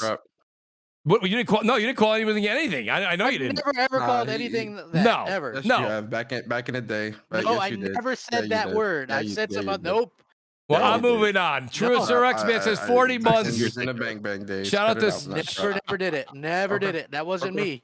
Shout out to Sir X-Man. He says 40 months. Wow, Mooch, I'm crazy. Sir X-Man, you're a family member, buddy. We love you. True Witty says, need to stop using Game Pass as damage control, bad management. True Virgil, he says, make it affable. Virgil, you gotta give me some more stuff. More countries here, the show can start. Crap, he said, you lied, it's 29%. I just checked. I don't know I don't remember where we were. 29%. I don't know where we were, but apparently 29%. But you know what he's talking about, Crap? I noticed he's talking about the percentage. I was talking about on a site that was tracking it, had it at a certain percent that was a little bit lower. My mistake if it's a little bit higher. My point was that it's not really a great gauge to say, okay, well, if something's a failure if not everybody that's played it finished it, because not everybody that's gonna he's saying like Horizon was 29% completion rate. Yeah, Horizon was 29% completion. That's not a bad completion rate as far as the ones we've been seeing posted. I mean, I haven't done a comparison. Quite a good completion rate on things was Hogwarts Legacy. I think that was like 75%. I thought Hogwarts Legacy was one of the lowest ones. No, on Xbox, even the missions and the end mission, I think it was like 65% or something. It was pretty damn good. I'm glad to hear that. If it is, shout out to True Witty. He says, "But aren't you publicly dumping on Horizon now?" True Witty coming out and saying it's already out. I mean, it's been out for a long time. I can give my opinion on it, but again, one of the things that I always hated, I'll be honest. So back in 2013. When I pre-ordered my Xbox One, there was so much hate around it, and I was like, I asked my brother who was pre-ordering his Xbox One at the same time. I was like, man, just reading the internet makes me not even want this thing anymore. You know what I'm saying? Everybody was just so goddamn, hateful, and that's what the internet is now. I get that, but it's at the time you're like, damn, where's all this come from? It's every day it's like that, almost as bad again. When I log into Twitter and it's just there's gonna be something, some asshole's gonna be like, look, PlayStation performs 1 frame per second better. Bet you feel stupid for playing it on Xbox, asshole. Well, okay. Crack, don't get me wrong. What you're saying, I do see as well. But if you just flip the script back to 2020, you remember when the PS5 came out, though? Everybody hated the PlayStation. Every media outlet said it was going to be doom and gloom. Sony doesn't know what they're doing. How big is this PS5? It's as big as my left calf. I mean, it went on and on and on and on. They did a refrigerator for Xbox, They did a refrigerator. Yes. Microsoft took lemons and made lemonade, I thought. You know what I mean? What else? This is the thing. And I said this to J-Dub. I know he's not here or whatever, and I like J-Dub. Jay's here. He is here. But he's here. Yeah, but it's when people come at me like that, what do you want me to do? Do you want me to fucking throw my Xbox away? You want? Oh, Xbox is they're closing up. People have been saying Xbox is gonna go to streaming only or gonna be an app for fucking 10, 15 years now, and shit still hasn't happened. Do you want me not to play my Xbox because it's not selling as good as PS4? Or PS5. Crap, I don't give a shit about that. Crap, you're not wrong, but people have been saying for the same amount of time, well, Sony's gonna put their games day and date just like Microsoft. They've been saying that forever. That hasn't happened either. Who cares? Well, that's my point. There's both sides that do that. You know what I mean? That's the internet. That's what makes. I guess that's what kind of makes Twitter fun. So they will that's when people talk about the long game or whatever. It's the same 300 million people or whatever buy these consoles every generation, and you have to go up from there at some point. Both these companies are going to try to get mobile going better, going to be doing PC stuff. That's just how it is. They're going to both do it. Let me do this crap real quick. I literally have another 10 of these, and I know everyone on the panel really wants to move, including yourself, probably want to move to another subject. Hold on. Listen, I'm not trying to disrespect anybody else on the panel. No. But it's not a fucking round panel. If you can get in, then get in. No, I mean, I want to read these super chats so we can move on. Anybody. No, I'm talking to the people in the chat. Oh, the chat. Let people talk. Listen. I've been fucking doing this shit for a long time. Oh yeah, They want to hang with me, then fucking hang with me and talk. I was looking at a different screen, so I didn't see the chat. I'm looking at the super chats, and I know if I don't read them, I'm gonna get killed. Shout out to everybody here. Sheffield Sphere says Xbox games have officially become the beer goggles simulator. Instant regret and shame the next morning. Sheffield, you're being a little bit harsh. iBoy says Microsoft wants to move gaming to digital, and you only play as long as you pay. In the end, you will own nothing and cannot play it when it becomes retro. Boy, we are seeing that with other games out there where things are digital games are being discontinued. So he's not necessarily wrong there. Vibes Worldwide, I bet $100 Crap didn't play Horizon just like other bots did. LMAO. I'm sure Crap played it, yes. Keon Walk says, how long you think it's going to be before Game Pass goes up in price? I would say you will see a price jack sometime this year. When? I can't put a day on 2025. I think it'll be this year. To the FTC and stuff that they won't raise it after the Activision acquisition. So I think they're gonna have to stick by what they're doing. Okay. They said I didn't know they said that to the FTC. $15 is an attractive price for Call of Duty Day One and all that other stuff. I think it's a good price. No, absolutely. LM is subscribed. LM, thank you very much. Fernando Booster, he says, I think people are sick of Microsoft's BS. I think what it is what Microsoft, they just want to see Fernando. They want to see the numbers. They want to see results. They want to see results. They're tired of words. They want to see the Addict, results. thank you. And Addict literally couldn't get more. He fights for Team Green as much as crap. He's out there doing his thing. And Ham, actually, by the way, shout out to him. True Witty says, here's the real question. How many publishers and studios and billions of dollars is needed for Microsoft to compete with a Sony with way less funds? Sony's been doing it for longer. I mean, they've got a stranglehold on it. A lot of times, like the mob mentality wins out. Like people will buy something that they know rather than try something else just because they know it. You know, like that's what it is. Like, I mean, a food analogy, Mooch, like McDonald's sells the most, but they certainly don't have the best food. No. Go ahead, Here's Addict. the thing. Like, they're not just doing it to compete with Sony. They're doing it to compete with Google. You see Netflix jumping in the game. They know that if they don't buy these companies, other people's going to. If Activision never would have reached out to Microsoft, they would never have bought them. Because that's something that, you know, Ubisoft, EA, that's a pipe dream. That's probably never going to happen again. Yeah, I don't see anything this big happening again either, Addict. When you look at who's... Netflix ain't playing nice with Microsoft. Yeah, but I mean, it's oxen free. You know what I mean? I got a question for you real quick, Mooch. But yeah, go ahead, buddy. How long does it take to make a big game? Big, great game. I would say 3 to 4 years. 3 to 4. Yes. So I would say and 3 to 4 years on an hold real quick. I would say 3 to 4 years in an established brand like a God of War Ragnarok. Yeah, like they did the base foundation for the original God of War 2018. But like if you're going in there and you want that quality, it takes 4 to 5 years. That's trending to 3 years. Say again, J-Dub. It's a Death Stranding to 3 years. That's right. They, I mean, yeah, they said quality. Oh God. Oh, that's disrespectful. Oh my. Hold on. Well, look. Zelda, let's look at Zelda for instance. Right. That what was it? Breath of the Wild came out in 2017. The next will come out in 2020. So about 6 years. I say if you're doing something from the ground up, 5-6 years. So the reason I asked this question is because everyone wants to pile on Xbox about, oh man, they got all these studios. What's coming out with them? A lot of these studios were acquired around 2017. Well, in 2017, that doesn't help your argument. Obsidian 2018. I said 20. Yeah, but so you're on. And Mooch will back me up. You're on 5 or 6 in 2018 years. I said 2023, 2024 until these studios start popping out games because you don't have to be an insider to look and go, okay, well this team still has to do a multi-plat and then start on something else. It was like easy to figure out that they weren't going to have stuff out in the time that, you know, a lot of people were like, we're going to get some games in 2 years. I'm like, no, you're not. Right? Like you're not going to get games for 4 or 5 years. And, you know, and that's pretty much what's happened. In crap, I want to keep in mind, some of these games are multiplayer games. Yeah. And we want to see quality, right? Yeah. How long, I hate to do this, but how long is it taking them to pump out factions? They've been working on that for over 4 years. And I think it's going to be fantastic. Factions but they are taking their time as they should be. Factions is already done. Whether it's not out. We're not playing it. Factions has nothing to whether do it's with done or not is beyond the point. So it's got The Last of Us Part 2 2 years ago. Yeah. Factions has nothing to do with Last of Us Part 2. Well, I don't care if it does. I didn't say it did. I didn't just say it did. But we knew they've been working on it for a long time. I could give you a good example.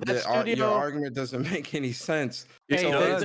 You don't want to see it, but it does. I mean, they've been working on it for some time. We know it. It's not a big deal. Bro, hold on, guys. Nobody can hear. Nobody can hear you guys. Nobody can hear you guys. Relax, bro. Order in the court. Hey, can I just say something real quick? You've been talking the whole time. Crap. Let the Bobo Studio that's hold on. Let Persona. Let me. Guys. Yo, it's getting feisty in here. Yo. Nobody can hear anybody. Let Persona respond to Hamcrap, then you can go. Go ahead, Persona. Okay. Well, he was in the middle of saying something. Mooch, go ahead. Let's move on. All right, go ahead, Crap. I don't know. I'm trying. You always got to move on as soon as you hear something you don't like. We always got to move on that point.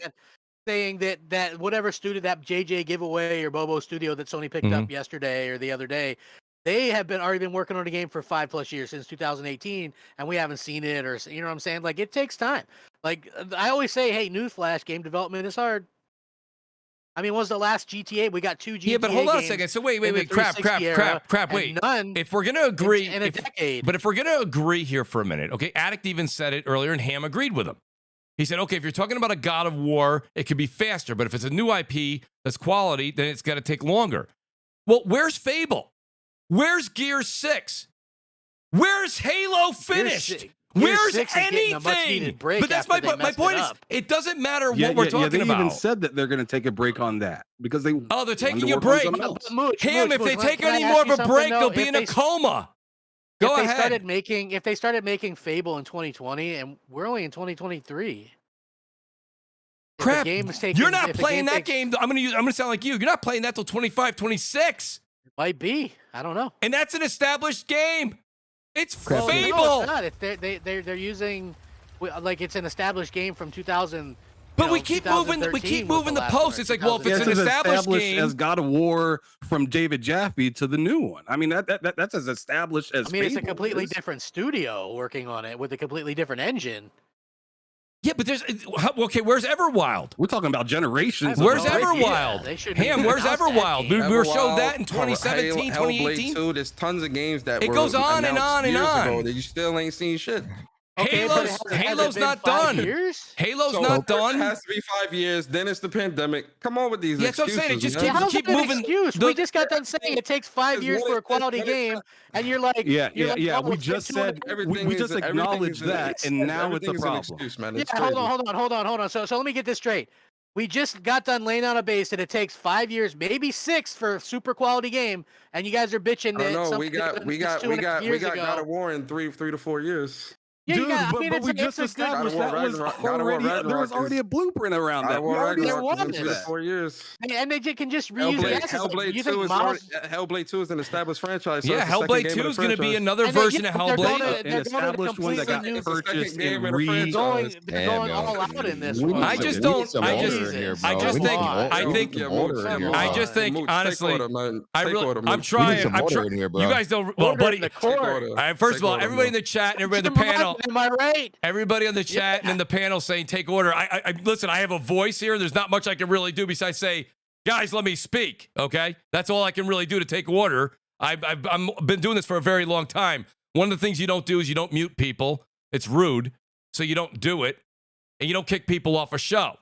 So when people keep saying take order, what I would prefer is we have professionals on the show and we act like it. Thank you. That's what I would prefer. But what I'm trying to say here is it just seems like we're moving the goalposts a bit. I understand your takes. 5 to 6 years, fine. But then we say established, and then we say, is it well, fine? Then, because it sounds like it's not right now. Ham, it depends on who you're talking to. Because there's half the audience will agree with you, half won't. I think you're because I agree that, hey, I'd like to have more. Hey, I'd like things to go differently. Sure, I can agree 100% with that. But what I cannot agree with is the complete doom and gloom of, oh my God, there's never going to be anything because there hasn't been in a while. And these studios literally just got acquired and we're begging for God of War like impact. Ham, you're not wrong. Ham, you're not wrong. You're not wrong there. Ham, but Ham, Insomniac got acquired in 2018. They've already released 3 to 4 games, or about to release 3 to 4 games within that time frame of 2018 and now. I think it's also the type of games. I mean, they had Spider-Man assets. It's always another thing. That's what I'm saying. It's always another thing. It's like first it was it takes time. Second, it was it's and the you're pandemic. Bringing an outlier. You're bringing an outlier. Like no, it's not. Now it's an outlier. Come on. Ghost of Tsushima too. Got acquired in 2018, 2019. Ghost of Tsushima released in 2020. Within that time frame, we got Spider-Man, we got Ratchet and Clank, we got Miles Morales, we're getting Spider-Man 2, and now we're getting now we're getting Wolverine in 2014 or so. So I mean. What are we talking about here, right? When you're saying, "Oh yeah, people are just getting acquired," studio, though. But you just said people are getting acquired, so it's taking time. Explain Insomniac once again. We're getting things that's coming out the pipeline. You are, and guess what? We're getting that logic is out the window. Next, how can you use one studio and then say that destroys the complete argument? That's fucking ridiculous. That's it's not. Because it does destroy your argument because you just said they just got acquired, and it doesn't. I'm giving you a studio that was just recently acquired. We're saying it takes 4 to 6 years to come out with a quality game. And they were able to put out 3+ games within the time frame that they were of them already being working acquired. on. So that means that so you're telling me that Microsoft bought all these studios and there were no projects in the pipeline prior to being bought outside of the one that was already about to be released? That's what we're saying. So then again, this goes back to my original thing. And they got acquired and they were able to put out multiple projects. Why is Microsoft acquiring Sony wasn't trying to dummy up everything. Why is Microsoft acquiring studios? Addict, he goes, I'm gonna head out. Okay, look, they had to release Deathloop on PlayStation. They had to release Ghostwire Tokyo on PlayStation. They had to release those things first. The next iterations of those will be Xbox exclusive, but you have to get those games out first, right? I mean, that's just common sense. I know what you're saying. I do know what you're saying, and it's not necessarily that you've made some really good points, but the thing is that there's always another side to it, and then when we say that side, I mean, like, look, it takes time to make games. Where's the next game from Sony's San Diego or whatever the hell that is? Oh my God! Where's Ghost of Tsushima 2? Crap. Can I say something? I mean, in a way, crap's not wrong. I mean, we don't even know we don't know when the next Sony game is coming out. What's the date on the next first-party Sony game? Hey, can I say something? 2 seconds. Go ahead, man. You guys can talk over. All right, go ahead, Basher. Go ahead. Yeah. Go ahead. Okay. You know what the difference is between what Crap and Ham and Persona are saying? Persona is saying they're making an argument right now, right? They're saying, hey, where is Ghost of Tsushima 2? Where's Days Gone 2? Where's this part 2? Where's this sequel? You know why Persona's right? Because you guys are looking for sequels for bangers, something that Microsoft has never had. Microsoft has never had a banger? Wow, this dude. They are not in a while. This dude just continues to get out of pocket.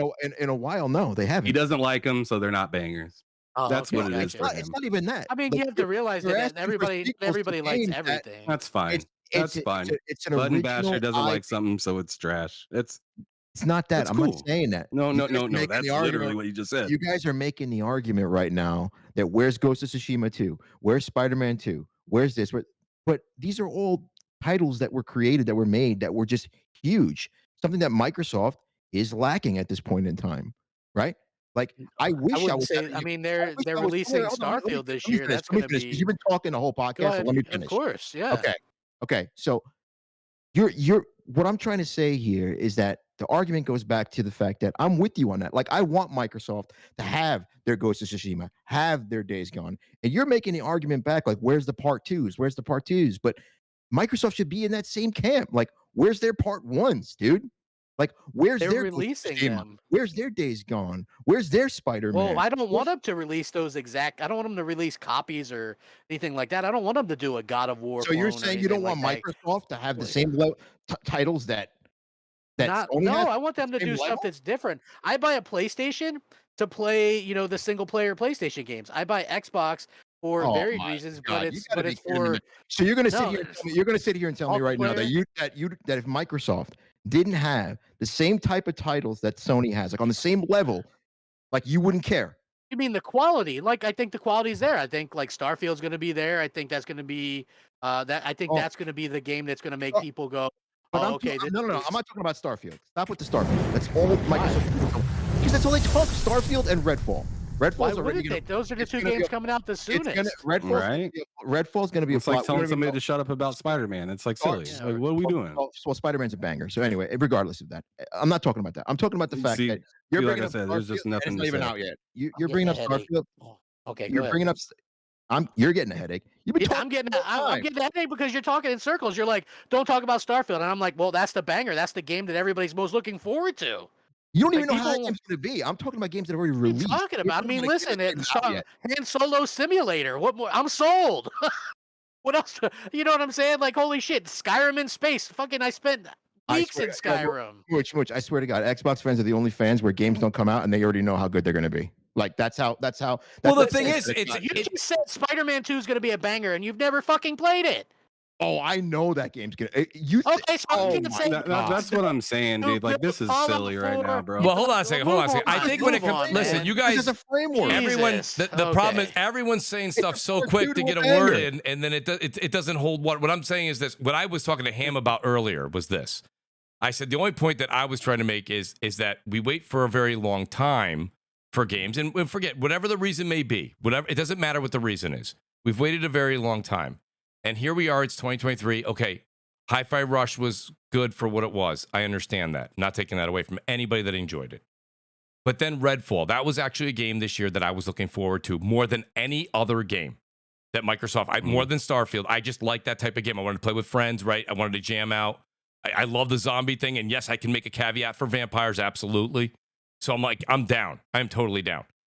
And you know what? I'm not going to sit here and just follow the train and just bash it because it's the 30 frames. I'll even look past that. The game overall just doesn't look like what I thought we were going to get. And that's a me problem. I'm not saying that's a them problem or you guys problem. So my point to Ham earlier, which we've kind of all gotten sidetracked off of, was I just feel like after all this waiting, I really couldn't wait. It was the same thing when, and crap, I'll tell you about this, and J-Dub had to leave. But when State of Decay 2 came out, I was very excited about that. I even asked Crap, I'm like, Crap, we got to play this game. I love it. It's zombies. It was a wreck. It was horrible. It was a wreck, yeah. And I was the one that was like one of my most anticipated. So what I'm saying to you guys is I feel like for some gamers, I don't know if anybody in the chat agrees with me or anybody in the panel, and if you don't, that's fine. But we've been waiting such a long time. Redfall was going to be my jam for Xbox this generation, this year. And it's seemingly, I'm going to play it, and then we'll talk about it when it comes out. Like I say, don't knock it till you try it. But it's seemingly not to look like it's going to hold my attention for very long.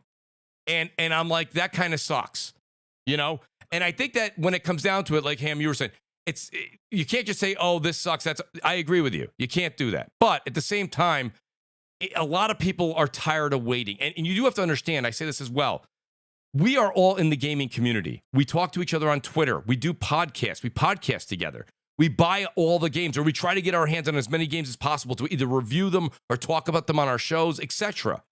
The general public doesn't do what we do.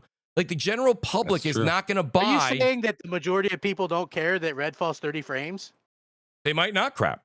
That's what I'm saying. Like, they probably won't. Yeah, we care. I think that's pretty, like the hardcore or whatever. We'll find out. We'll find out when we find out how many, Xbox, 13 people or 30,000 people. I don't know who said it. Maybe it was Addict or Ham, but this could be their most played game there and be looked at as a huge success.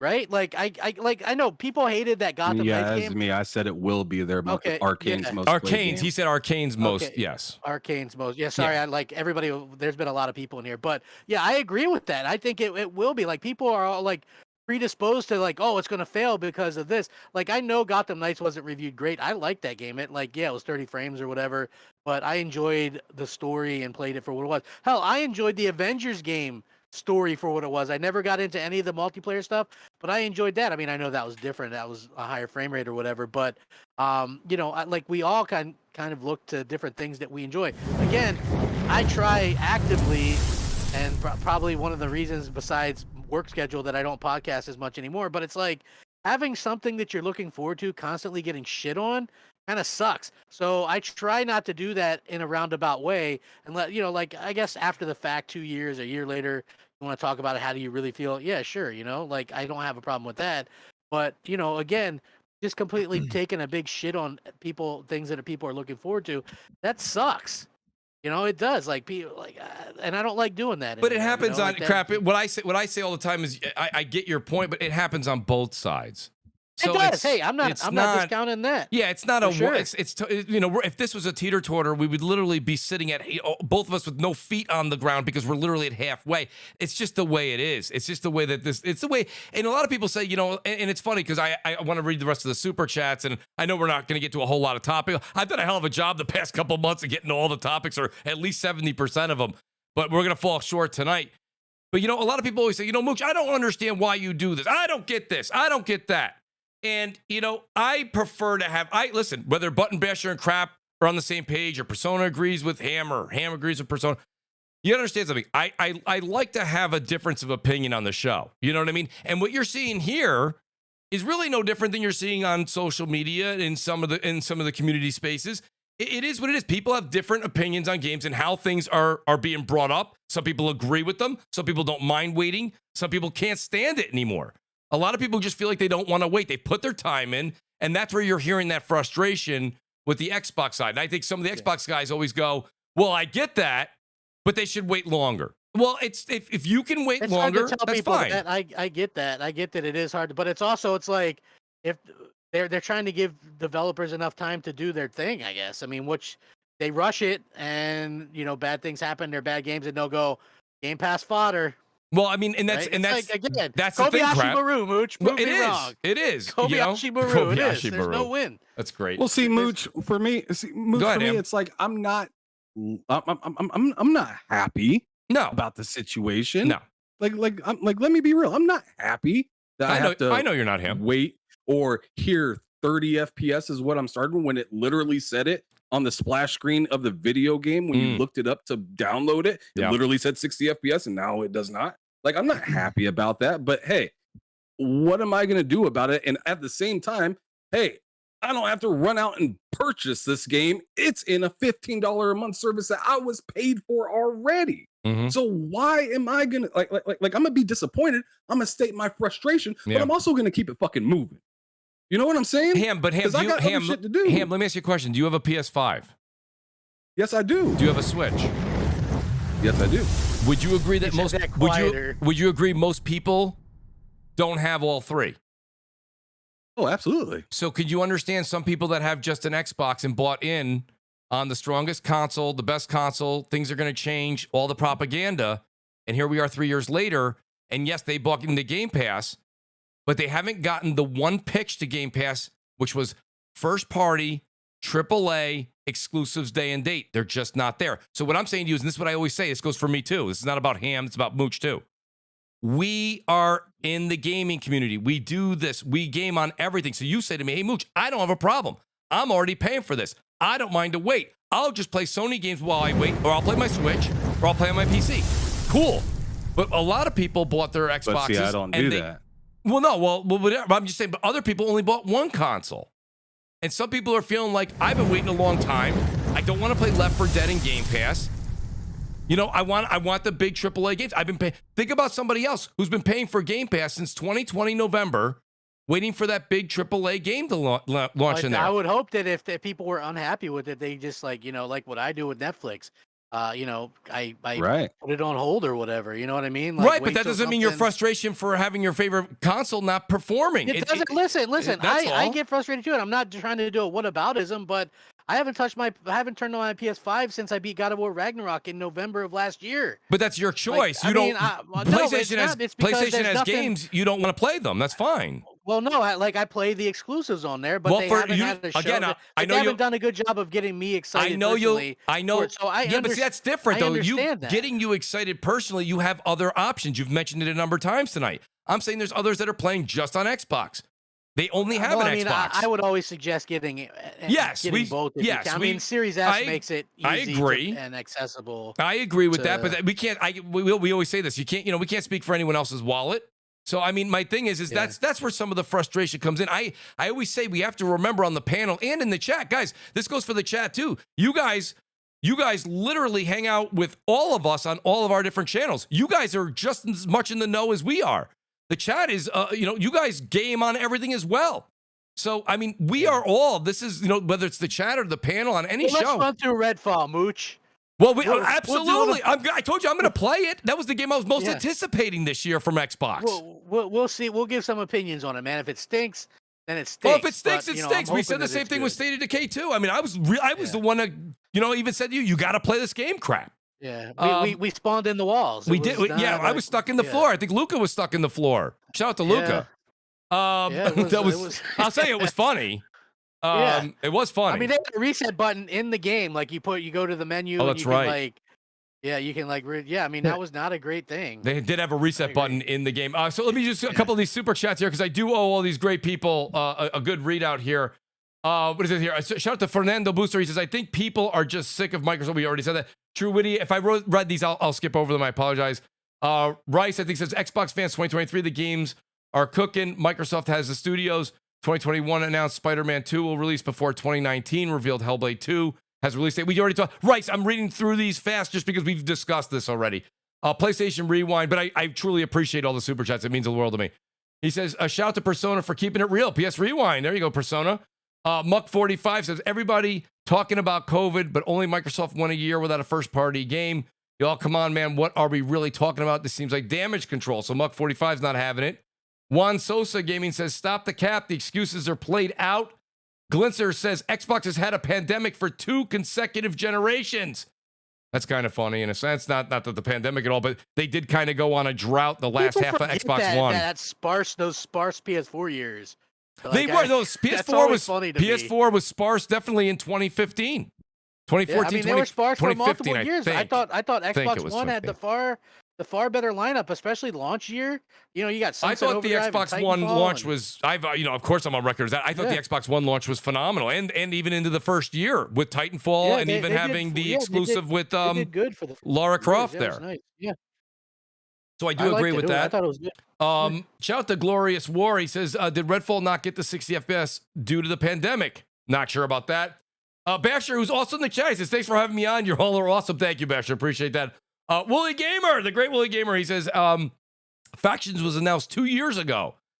What the F is this? Shout out to WoolleyGamer. Wooly, outstanding to see all the great family pictures you have on. They mentioned that they were working on the multiplayer, though, 2 years before The Last of Us came out, so 2018. Yeah, I do think it was. Yeah, I think it was mentioned in it was a quick call out to it. They probably shouldn't have mentioned it back then, to be honest with you. They probably shouldn't have, but again, we don't know. That just goes to my it, point, though. If you don't announce it, if you don't announce it, it's it is what it is. So I suspect. I agree with Ham. I suspect that there's. Well, go ahead, I was just saying that I suspect that there's lots of things that aren't announced that were internally pushed back, and we won't know. You know what I mean? I hear you. My thing with Ham, though, Ham says, and who cares? And I agree with you, Ham, that there's no reason to care, but that's because Naughty Dog's given us games in the meantime with The Last of Us Part 2. As I get older, I start to care more about these development cycles, though, Mooch. I'm not lying. Well, yeah. What do you mean by you? Are you kidding or are you not? When you're younger, right? You're like, that game will take 4 or 5 years. That's fine. Once you hit 40, once you get old, because you're like, I might not be around to play it. Yeah, I'll be damn near 50 by the time that. Listen, I'll be dead. Grand Theft Auto 5 came out in 2013, a decade ago. We've gone. If everybody would stop playing Auto games, if everybody would stop playing, if they stopped playing the online, we would have had 6 by now. But everybody just keeps buying it. Shout out to Persona and Jay Bari. I was listening. I had to take a road trip last week, and they were talking about Persona. I think you went off on that. You were like, my God. You're like, GTA still selling. You were talking about what was charting. Persona's like, what the hell is that still doing on the charts? You know what? I figured out why it charts so much, especially in the UK with the physical editions. They have a shark card in there that's worth more than the game itself. So when that game's on sale for $20, the shark card's like an $80 shark card. People buy it, and then they'll take the shark card out of it, and then they will eBay the game or whatever. I don't think there's actively 175 million people on that game, but it's insane with with the amount of people that have bought that game. I own it. Well, I gotta be honest, Mooch. I own it on 360. I got it when it launched. I bought it again on Xbox One, and then I got the upgraded Series X and I've never even played it on that. You know what I mean? I don't know. Well, there is quite a difference. Maybe I'll get around to it, and then I never do. Well, that's the thing. That's that's the other thing too. And I don't want to go down the Game Pass route again. That'll be for next week. Shout out to Raji. He says, enjoying the discussion on my hammock in Cali. By the way, we are here in New York, and Persona can back me up on this. We are getting some nice weather. It was about 80-something degrees today, so it was phenomenal. We were at 84 today. It was nice. Well, you were in Florida. That's the land of the beautiful all the time. The interesting trend. I love it here, man. I got to be honest with you. Well, I'm retiring there. I'll see you in about 10 to 15, if I make it that long. Absolutely. Yeah, absolutely. No kidding. Raji says the interesting trend is how defensive Microsoft is considering how bullish they were, the generation could end for them before they hit their stride. Shout out to Raji. I think Raji's enjoying a Long Island iced tea out there on that hammock. Shout out to Raji. Great to have him here. Phil DVG says Scalebound and Last Fable got canned after 4 years. So there's a couple games that was squashed in the Xbox One era. Keon Walk says, how much of us play Xbox games on PC because the game quality been horrible on Xbox? So Key, not happy, but apparently switched over to PC. The Great WoolleyGamer's back. He says, a bargain bin day one is not a success. Crap. Not sure. I don't remember the game, so I don't remember Wooly. I apologize. I should have read these in the order, but it was just very difficult tonight. What's he talking about? I don't understand. Bargain bin day one. I'm not sure if he's talking about possibly just games that were in Game Pass that didn't do well. I'm not sure. You might have even mentioned like a Back for Blood. I don't know. We went through a plethora of discussions. Shout out to Wooly, though. I appreciate the super chat. Reggie Skull says Xbox is going mobile and PC and count players, not sales. The competition is over. Unfortunately, their marketing is so bad that until now it's been hard to figure out what their end game is. You know, Reggie, to a certain point, I know what you're saying. We all just want to know what they're quantifying. What are they calculating? What are they going by? We don't know. They've really kind of stated that they want those 500 million or billion players or whatever. And once the Activision deal goes through, that's what they'll have. Yeah. You know, like if you look at Activision's monthly users, it's upwards of 400 million. But Xbox's is 120 million. And obviously that counts the mobile and PC and all that stuff.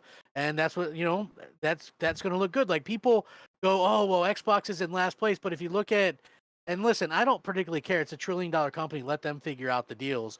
But they are beating Nintendo in revenue.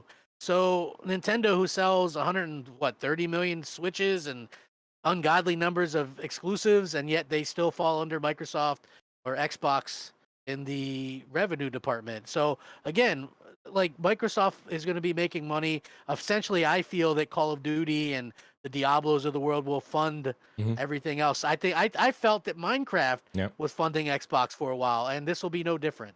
Like people are wondering, oh, well, where's it all going to? Well, that's where it comes from. They're going to be making all this money off that stuff. It's an exciting kind of prospect, in my opinion. I don't, it's people like different things, but me, I look at Game Pass and, I'll be able to play, the Call of Duties like Diablos and like Diablo 4. I mean, did you play that at all, Mooch? I did not play the demo, no. You did? Dude, you love Diablo. I love Diablo. I'm buying it day one. I just, what is it, the demo? You guys know, like, I just feel like demos ruin things for people. I played the Forspoken one and I didn't like the demo. I really didn't. I couldn't stand it. I didn't. Nobody did. But I liked the game. Yeah. Because in the demo, almost ruined it for me. I can't wait to play that game. Oh, I'm telling you, it's on sale. You should pick it up. And it's like I said, what is it? I think it's down to like $36 or $39. I think. Don't quote me, please. Don't. That's quote me. not bad. No. Shout out to Eric. Go ahead, Ham. No, go. I played it. I played the demo, and I was like, "This is fun. Doesn't look as crispy as I thought, but this is a demo. Whatever." And then I seen some people playing it, and I'm not one to just play a game because of the story. And I've played a lot of games where like the story's terrible. Yeah. Can I tell you something? Dying Light 2, the story was meh. Ham, can I tell you this? A shocker, and everyone in the chat, you guys tell me if I'm right or wrong. I know Persona played it, but I'm telling you right now, this is what's funny. Because of the backlash it got before it came out, I mean this. The story in Forspoken is good. It's good. I mean, is it the best game I've ever played? No. But everyone literally shat on that story because of the the clips that were coming out and what the protagonist was saying in those few clips. But actually, believe it or not, it's a good story. That's the funny part about it. I think when you play it, you're gonna go Mooch. The game haven't played it, man. See, Forspoken is what I'm Persona, right? You Forspoken is what I'm looking forward to playing too for my summer. Yeah, absolutely. Forspoken is what I'm looking to playing for my like summer PlayStation game. Maybe I'll pick it up when it's on sale this holiday for like $10 or something. I will say this much, man. I gotta. I'm about to get up out of here, though, man. All right, Persona. Thank you for being here, buddy. I'm gonna plug the channel, and I'll see you in the morning on What's Up PlayStation, brother. Let everybody know, please. Man, appreciate you. Huh? Let people know about the show. No, it's good, man. Listen, if people gonna find us, I'd rather people find us naturally. You feel me? So, shout out to everybody. Organically, right? Persona, yes. Yeah, organic. So, but shout out to you, Mooch, man. Great shows always, man. Keep doing your thing. Shout out to everybody. It, Persona. And I'll let y'all boys, man. All right, Persona. Thanks for being here, man. I appreciate that. I know I kept these guys. I said 9 o'clock, and I'm right at the 9 o'clock hour. 1st and 15th, he says, I thought 1st and 15th. I like the name, actually. Xbox has an E3 conference and 3 AAA games dated.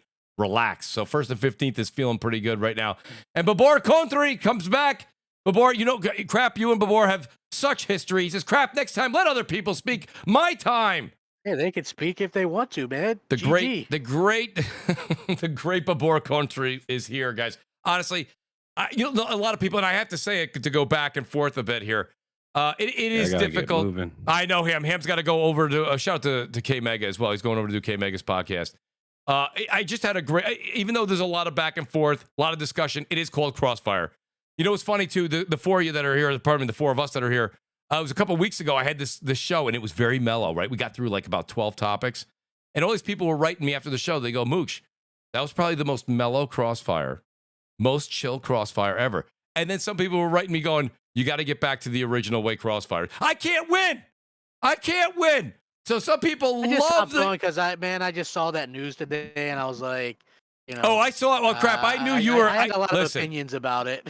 Crap, I don't know if it's a sixth sense. I wish I knew the lotto numbers. Like, I could tell your schedule. I go, any minute now, Crap will be jumping in that Discord. I said, any minute now. So, no, honestly, it's... I was like contemplating it because I did work, and I was like, you were like, let's start off with Hi-Fi Rush. And I was like, mother... Well, listen, I'll be honest with you. I wasn't going to go there, Crap. I literally... Addict had done an outstanding review on his channel... on the Iron Lord's channel of Dead Island, and I really wanted to hear it. But then he said, hey, I'm going to be about 15, 20 minutes late. I'm stuck in traffic. So I was like, and then I asked everybody who was on the panel, I said, guys, who played Dead Island 2? Because I'm playing it tomorrow. So I didn't play it yet. And everyone was like, not yet. I'm playing it tonight. I'm playing it tomorrow morning. I'm playing it this weekend. So I was like, well, shit, I can't start with Dead Island. So I usually like to go into the meat and potatoes in the middle, so we at least get a couple of those topics before and then a couple of topics after. As you guys can tell, that's how the show went. But we'll go in reverse order. Ham, I know you got to go, so I'll let you go first. Ham, let everybody know where they can find you. Of course, I will say this much. No matter how you leave the show, I got to say, you've experienced the CrossFire, buddy. I mean, this is what it is all about right there, Ham. So you got it firsthand. Love having you on the show, Ham. Love your take. And I love how you keep the conversation flowing. Let people know where they can find you, buddy. So you can find me making more people frustrated, mad, or no. No, I'm just kidding. But anyways, you can find me at TSWS Gaming. I've been really light in the chat because I've been too busy barking back and forth with everybody. But yeah, I do shows on that channel Tuesday through Friday. My most notable shows are Bullsitting on Fridays with Loke, Cozy, Matt Likes Games, and various guests. And then also Behind Them Sticks, where I've had plenty of different gamers, content creators, and Crap Gamer was on there as well. I mean, I've had all sorts of different people on there, including developers and stuff like that. So come check me out if you want. TSWS Gaming. Thank you guys. I got to get out of here. Have a fantastic night, Mooch, and I appreciate that. Hey, Ham, thank you, buddy. I appreciate it. Tell Kamigo said what's up. I appreciate you being here tonight, buddy. Shout out to Thane Mithra, man. That is a gracious thank you so much. He donated $100. He says, Ninja Watcher, grab a damn game on me. You know what? I got to say, you know, Thane, not only to give you credit and say thank you so much 1,000 times before the show's over for that. That's an outstanding super chat. But to be honest with you, it is getting it's getting costly to buy everything. You got Switch games. I'm even buying. So you got Zelda, you got Jedi, you got Dead Island. It just keeps going on and on. You picking up Jedi or no? Yeah, I think. Well, I mean, thanks to Thane, now probably yeah. But I'll be honest with you, I was probably going to wait. Well, here's the thing, Mooch. Remember, like I got the last one. Yes. And the map was terrible. Yeah. And they made you backtrack, and it's like I got lost, and so I never beat that game. I didn't beat I didn't beat the first one either. I hear this one. Yeah, I hear this one's going to be better, but it's like I don't know. I have EA access, or EA Play or whatever. Maybe I'll download it and try it. But yeah, like I want to like those games, but it's just like I'm not sure yet. You know, if they get the map fixed and stuff like that. You know, I don't like backtracking in games. You know, and I got time. Yeah, the map was probably my biggest deterrent. But then again, I've muscled through some bad map games, so maybe it's I blame myself. Like Crap. Control. Ugh. Yeah, well, Control. Yeah, Control's map. That's probably one of the most annoying. I platinumed that game, and I got to be honest with you, the map was of no help. I'm going to give myself full credit for that one. That was an awful map. I didn't even like Borderlands 3. Borderlands 3 had one of the worst maps, and I love Borderlands, but my God, that map was horrible. Button Masher, I got to tell you, man, what a first impression. You really, You really won over the audience in the panel tonight, Masher. I got to be honest with you. I love it. I love having the CrossFire, man. You guys were absolutely fire. So, Button Masher, let them know where they can find you, buddy. And I can't wait to have you back on in the near future. Yeah, well, I'm on Twitter, bbasher for life. Also got my channel.